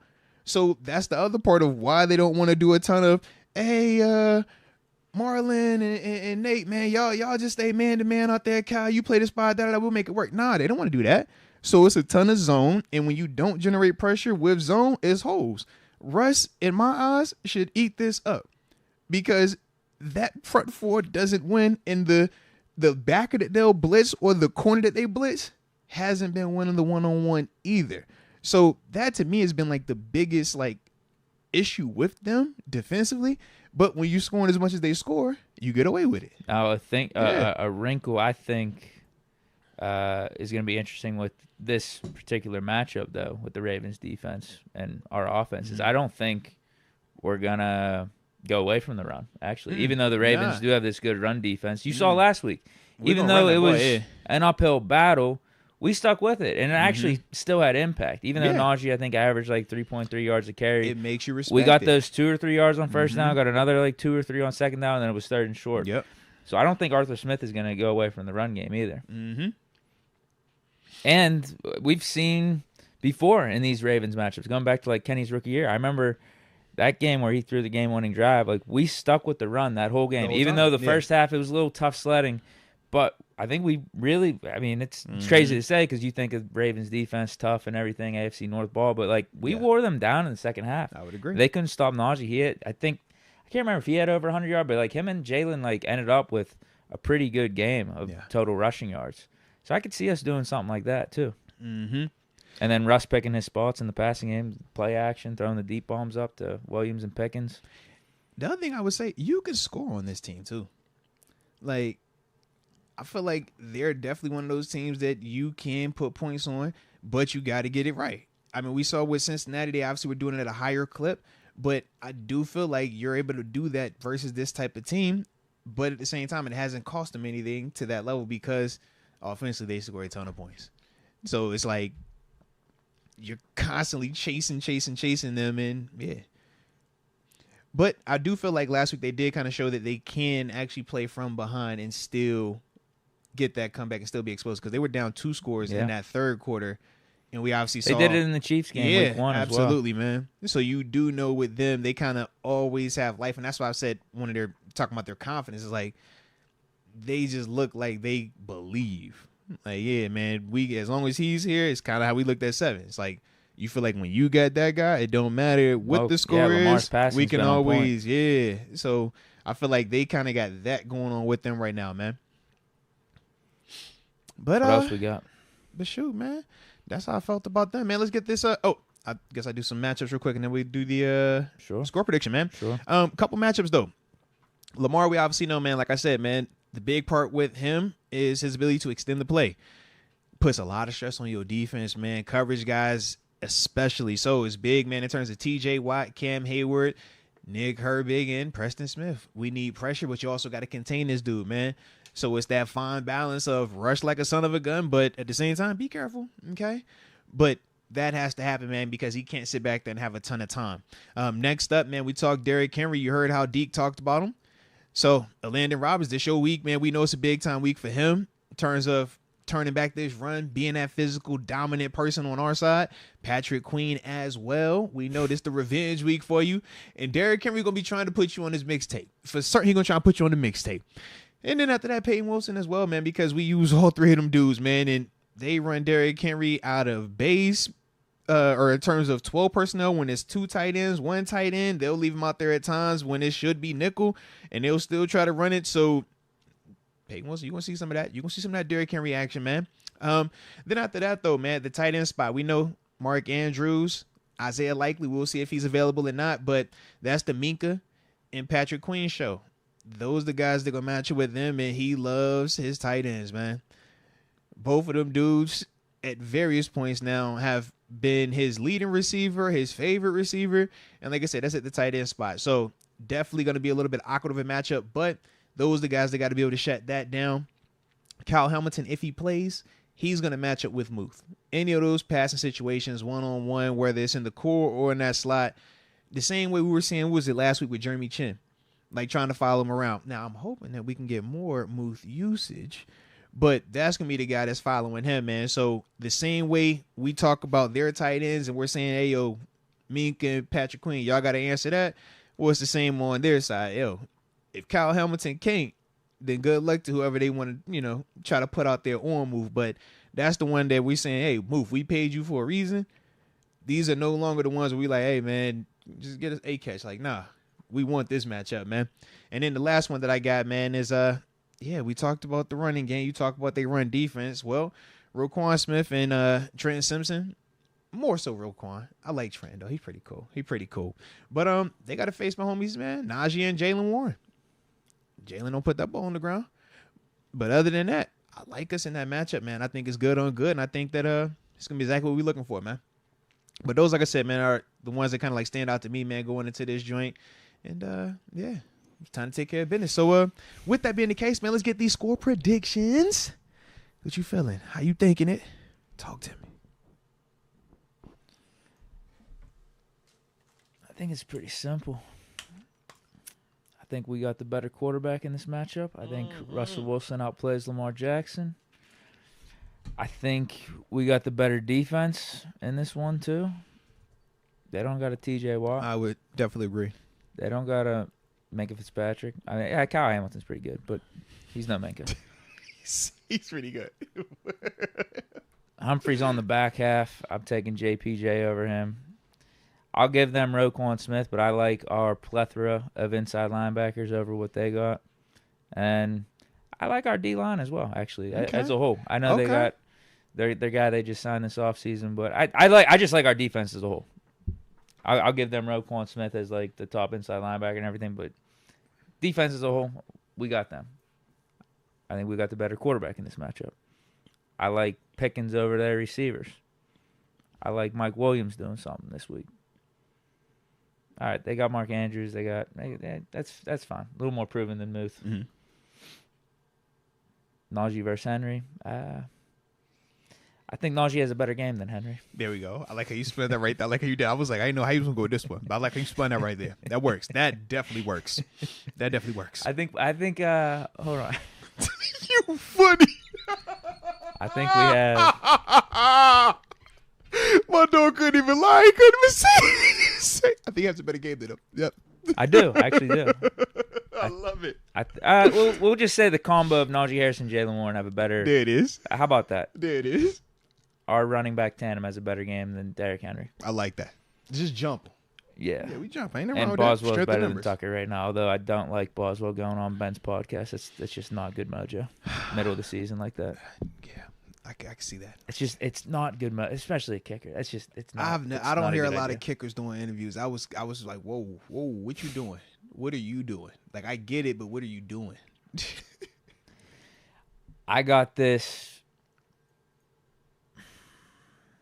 I like us getting 28 again. Okay. I like us getting 28. Okay. Ravens getting like 20. Okay. I like that. 28-20. Okay. I kind of want us getting like 30, but I think 28's the number. I think we got the ball, like final drive, and this is the score. And we're just running out the clock as opposed to putting up those extra points to get over 30. There's no reason why Russ can't cook against this Ravens secondary. And I do think we're going to be balanced enough that play action is going to be working. Some of these deep balls that he's been throwing are going to be working. And we'll be steady in the run game. It ain't going to be pretty. I think it's going to be a lot like last week. But then in the second half, you're going to get some of those plays that break off from either Warren or Najee Harris. Najee gets like 10-15. He finds a whole Ravens defense, starts getting a little bit slower, starts getting a little bit more fatigued. And I think we do our thing on defense. I'm trusting Tomlin. I'm trusting this defensive coaching staff. I'm trusting our guys, our talent, to contain Lamar Jackson and Derrick Henry. Make it work. Come on, yeah, man. we've Make it work. Done a good job against them individually for their respective teams over the years. Now they're combined, but I'm chalking it up. I told you, I believe it when I see it. I believe it when I see it. I think Tomlin, I think Terry Austin, I think TJ Watt, I think all these guys they got something figured out. They do something good against Lamar Jackson and Derrick Henry. And I don't think they're going to throw this script out for this game. That'd be foolish. Better not, man. I like it though. I see some Lamar turnovers. Henry's not fumbling, but he'll get like 70, 80 yards or something like that. He might get a touchdown, but it ain't gonna be like what we've been seeing from him. Yeah. Like I said, Najee and Jalen combined outrush Derrick Henry. I like how you talking. I'm gonna tell you straight up. I like how you talking. Okay. I like us to get it done as well, man.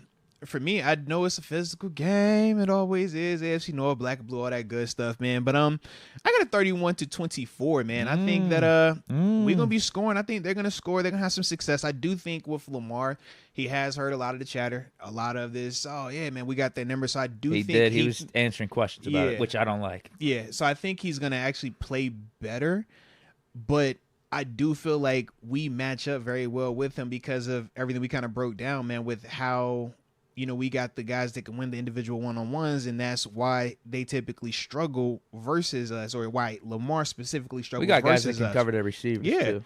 So now the two things that they bookmark every week, we match up to it. Now it just depends on how we handle the running game. I feel like they will have some success because of the attrition, but we don't give up the explosive. And as long as we don't do that, I feel great about this. And that's why I said for us, man, 31-24. Good guys get it done, man. Heck yeah. But I like where you was at with this day, man. I like where we at, baby. Yeah, Let's get I it. got confidence in us. We better, man. Heck yeah. All right. Whew. Okay. So we about 5:55. We got picks. Got picks. All right. Let's get them in then, man. Let's get them in. And if y'all digging how we doing it today, don't forget to hit that like button one time for the culture.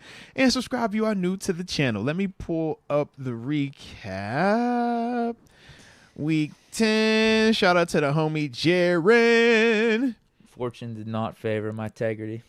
All right. Let me see. I mean, it wasn't as bad as you make it sound, but it wasn't as good either. Yeah, let me double check my notes because we know we've had a situation before with Jaron who did gratefully correct everything right as the show concluded. So we do appreciate you on that. But just making sure we got this right. So last week you had the Bengals, I had the Ravens, you had the Colts, I had the Bills, you had the Bears. I had the Patriots, you had the Jets, I had the Cardinals, you had the Rams, I had the Fighting Tua Tagovailoas, you had the 49ers, I had the Bucks, you had the Chargers, and I had the Titans, correct? Let's make sure we had it all right. I think so. So on the recap, Bengals hit, so shout out to the +6 on that one. Bears did not hit. Patriots hit right there for the +6. Shout out to them. Terrible. Bills -4. That hit. Shout out to Buffalo. The Bucks +6 also was able to hit. You got back with the Chargers though. -7. You got back with the Chargers. Shout out to that. You know. Wait, you know what? That Bucks-Niners game, that was all because of the kicker, man. Fair enough. Come on, bro. Fair enough. What did he miss? 3 or 4 Fair enough. That game? He had Debo choking him out on the sideline. Yeah. He hit the game winner, but my God, missed about 3 or 4 along the way. Yep. So that was that. Like I said, man, you got right with the Chargers -7. I had the Titans in that, but then I got you back to back after that. That's why. That was it. That was it, man. But then I had Cardinals +1.5 versus your Jets. Like how that played out, and then I had the Dolphins +1, and yeah. Everything worked out real nice. Real nice right there. So shout out to Jaron right there, man. I didn't know if you had any grievances with the update. That sounded about right. Okay. So let me just I shouldn't have clicked it off before I had it going. Okay, so just to give us probably update, down like what 3 or 4. You're down 3 now. So your current record is 35, 38, and 3. That means I've won 38 times. I've only lost 35, and I've tied with you, unfortunately, 3 times. All right. So, with that being the case, it's like being ranked highly on RG3's midseason. Don't do that. Don't do that now. It doesn't matter. Don't do that now. It's cool. These rankings matter. These rankings matter way more than the RG3 rankings, man. Everybody know that, man. This is like the official of all official like picks. Like, come on, man. Yeah. Thursday night, Eagles at home. -4 against the Commanders. I like the Eagles, man. I know you ain't rocking with the Eagles like that, but I like the Eagles. Man. Like, when I woke up this morning, I was saying to myself, yo, Deke, I hope he takes the Commanders because I want the Eagles. I'm so serious. Yeah. I don't even know why. I just woke up feeling like that. And I know Brian Robinson's back this week too, man. It just felt right. Last week's game against the Commanders doesn't, like, push me away from at all. thinking... No, Daniels the Commanders look good. Yeah, they look good. And you getting points. I'll go Commanders. Yeah, I will. Eagles are actually playing a good team. That's the part for me where I'm like, I want to see. I felt like I don't feel like they played anyone. Me either. But I feel like they show up because it's the bigger game now. Like, could be at home, yeah. Yeah, that's my only. I could be completely off, and if I am, I probably won't pick them again. But I just feel like this is the one that you finally.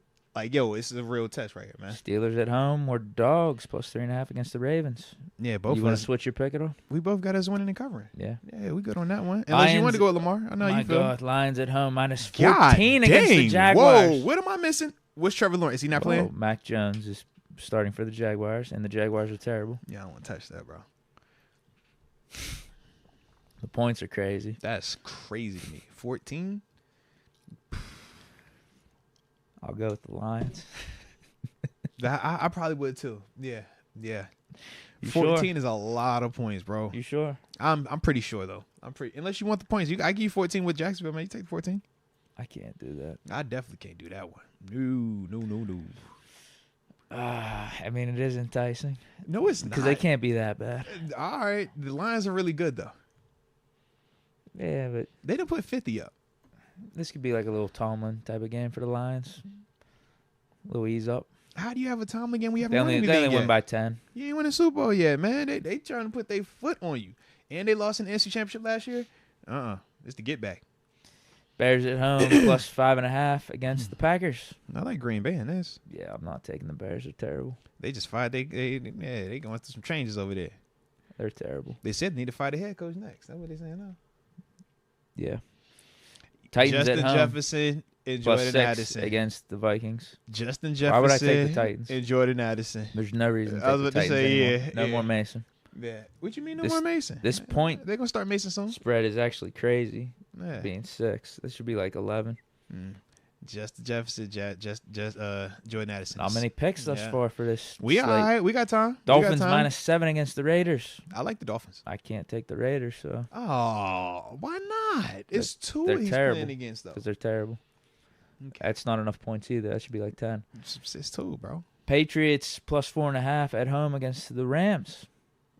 I like the Rams. I think. I do too. Yeah. I like Stafford, man. I told you these games are kind of rough. Yeah. We're gonna get something on the docket. Yeah, though. but we got some stuff coming up. The 4:00 games are all good, and then Yes, I was the about to say, primetime yeah. games are good. We got action later on. Actually, no, they're not because it's We- Houston Cowboys for Monday night. We'll That's make terrible. something work. That one trash, but everything else that we make work. Yeah. Jets at home -4 against the Colts. I'll go Jets. I'll go with Rodgers.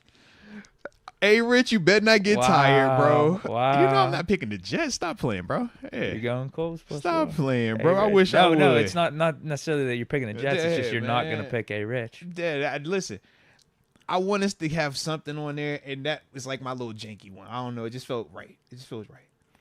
Saints at home +1 against the Browns. I like the Browns. Revenge game. It is. I like the Browns. I think Saints are coming off a win, too. They actually didn't look bad last week. Yeah, I'll go with Derek Carr. All right, let's go. Let's go. I feel like I'm missing something there. No, I'm rocking with Jameis, man. That's with it. them being the dogs. Yeah, I'm just rocking with Jameis. Niners at home -6.5 against the Seahawks. I like whoever you don't. I'll go Niners. All right. I got Seahawks. Let's go, Geno. And if it ain't Geno, hey, man. Niners are going to win by 3 again. You know they're going to win. I was going to say Niners are going to win, but that's why I was like, I'm good either way. I think it's close enough, man. The kicker's going to miss a few. Broncos at home Kirk. -2.5 against the Falcons. Kirk.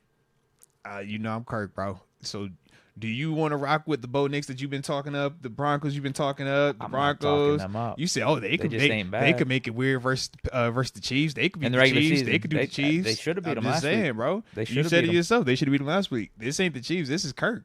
So I know you feel good about Bo, then. I will do that, actually. There we go. At home, Heck yeah. yeah. Let's go, Kirko. Been missing you, man. Been too long since we got to pick together. You know what I'm saying? Right, you picked against them You made a couple weeks I ago. didn't Was want that last to. week It or was a the couple Cowboys weeks ago? game. I ain't want to. Yeah. It's the Cowboys game.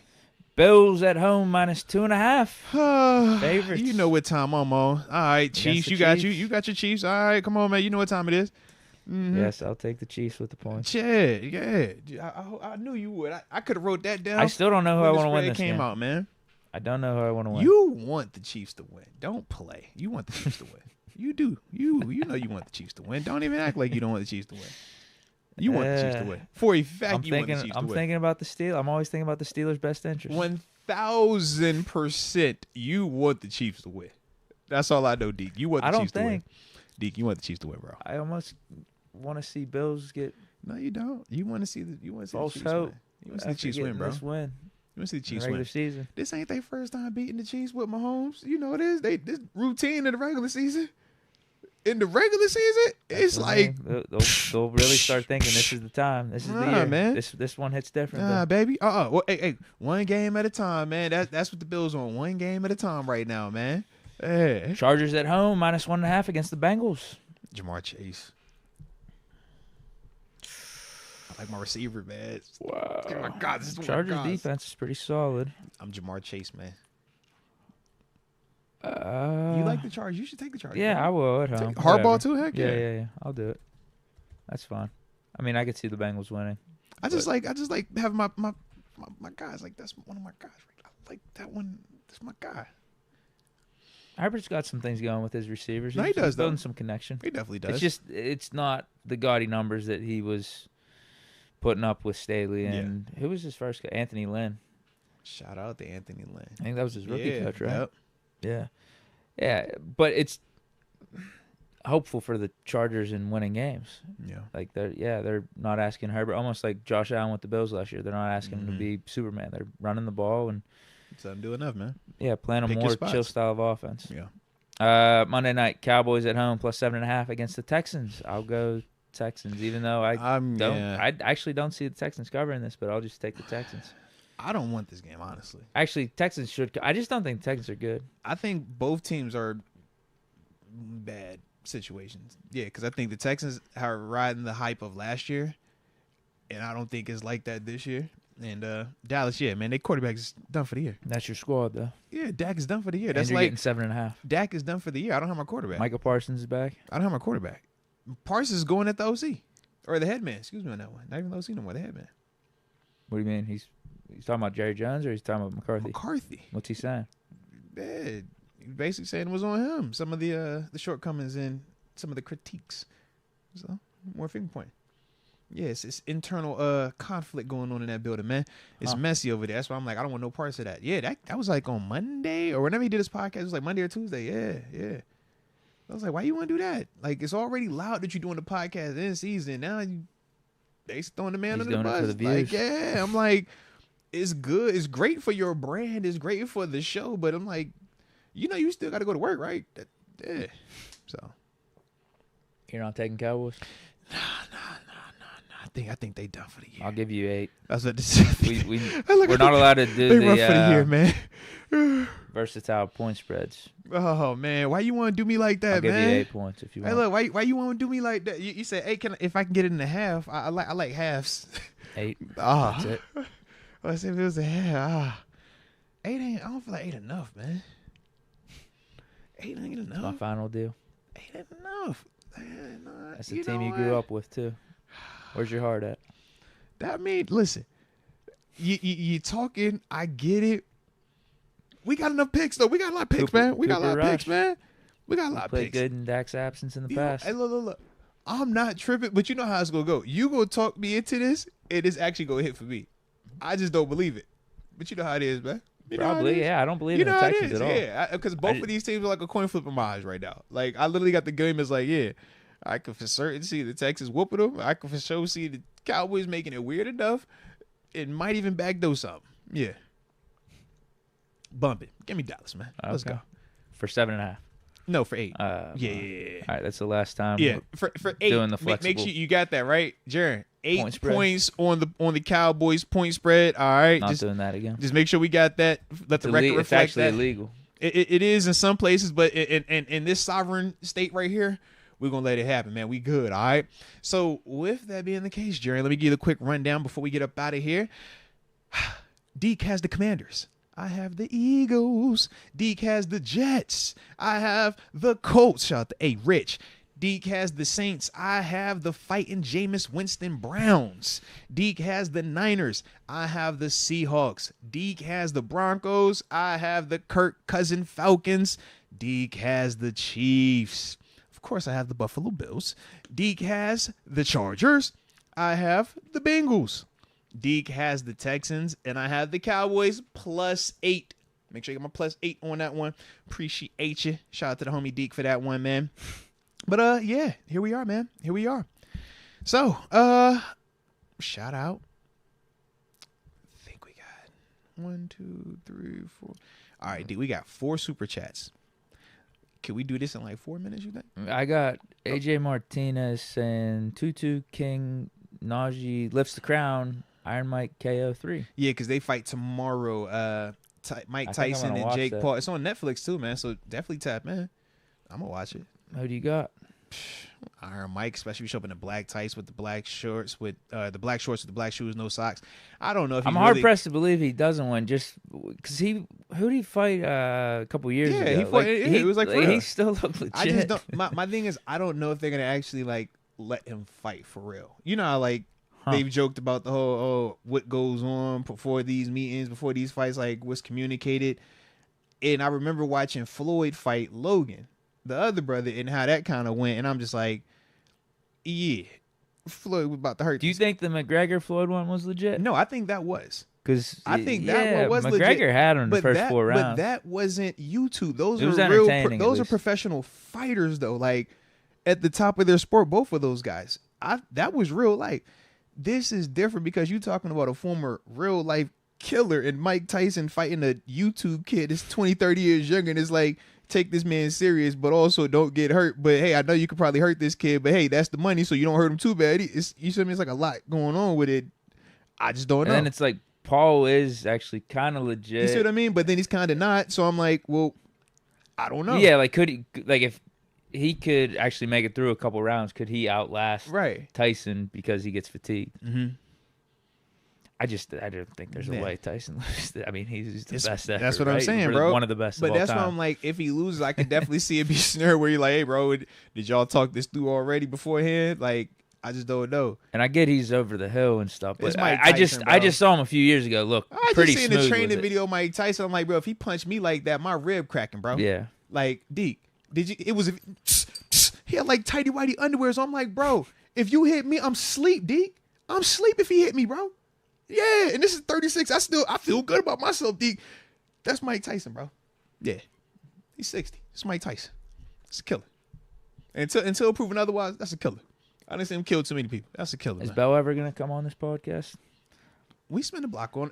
I'd like to ask him if he wants the Tyson smoke. Listen, right now, L. Bell, we was letting that he got a little hot. All you know, the DMs be getting DM'd. You know how it goes sometimes. You got to dig. So we just we observing the situation, letting it all play out, cool down a little bit, because I don't want that to have to be the question that people want to know. Hey, you had him on the show, you didn't ask him about that? Yeah, easy killer. So yeah, we're gonna spin a block though. We'll spin a block. I guess that comeback attempt was just Change your heart. yeah, just fake news. Little Huh? change your heart. No worries. That was a couple years ago, right? No worries. Little change your heart. Man. Marco Pruitt says if their pass defense is as bad as they say, we got to establish Muth and Washington early on with Najee. I would agree. I would definitely agree, man. I think Najee's that's gonna it. be key though, bro. Najee's definitely gonna be key. I think that's it. All right, we had two that did come in a little bit early. I think we were doing might have been interview time frame, but excuse me. AJ Martinez, he says, X Concepts, Pharaoh, Don. He says Steelers 44, Ravens 20. Let's go. So I definitely like that. Shout out. And then the last one was Marco Prove It. He says we giving them no Vaseline on my shout out to the Ice Cube reference right there and other references as well. I'm just gonna stay up out of that one, all right. But yeah, baby. Yeah. I like it. I like it. So that will conclude today's show. It's pretty much a vibe. Yeah, good show. Shout out to the Van Jefferson interview. If y'all was digging it, hit the like button. Don't forget to subscribe. Shout out to everybody that was rocking with us today, this week, all the other shows that y'all been a part of. We definitely appreciate you. You got anything left before we get up out of here, man? Where you at this weekend? What you got? You got action? Yeah, I'll be doing the Bleacher Report post game. I might do I don't know. I did it last week. I might do a live stream throughout the game. Turn up. I might. We'll see. Turn should up. Should I run it back? It was Turn a good time. up. Yeah. It was a vibe. Jay Farrell did say stream Sunday, man. Did say, man, give him something. Yeah, maybe I'll do that again. But I'll definitely, for sure, be doing the Bleacher Report post game. So you'll find me there. I like And it, then, baby. Yeah, maybe I'll live stream the game again. I like it. All right, your boy will be down there at the stadium doing the pregame interviews, man. FedEx Great Hall, 90 minutes prior to kickoff. I have Aaron Smith. Shout out to Aaron Smith, man. He'll be on the big stage with me at the FedEx Great Hall, and then in the the UPMC Club for the more buttoned up people that get into that section. We got Rose Nix up there. Shout out to the Pro World. Shout out to the homie. You already know how we feel about him, man. So it'll definitely be a vibe, man. Post game, we got action over here as well, man. So yeah, with that being the case, man, y'all stay safe out there. We greatly appreciate each and every one of y'all rocking with the show. And until next time, baby. Peace.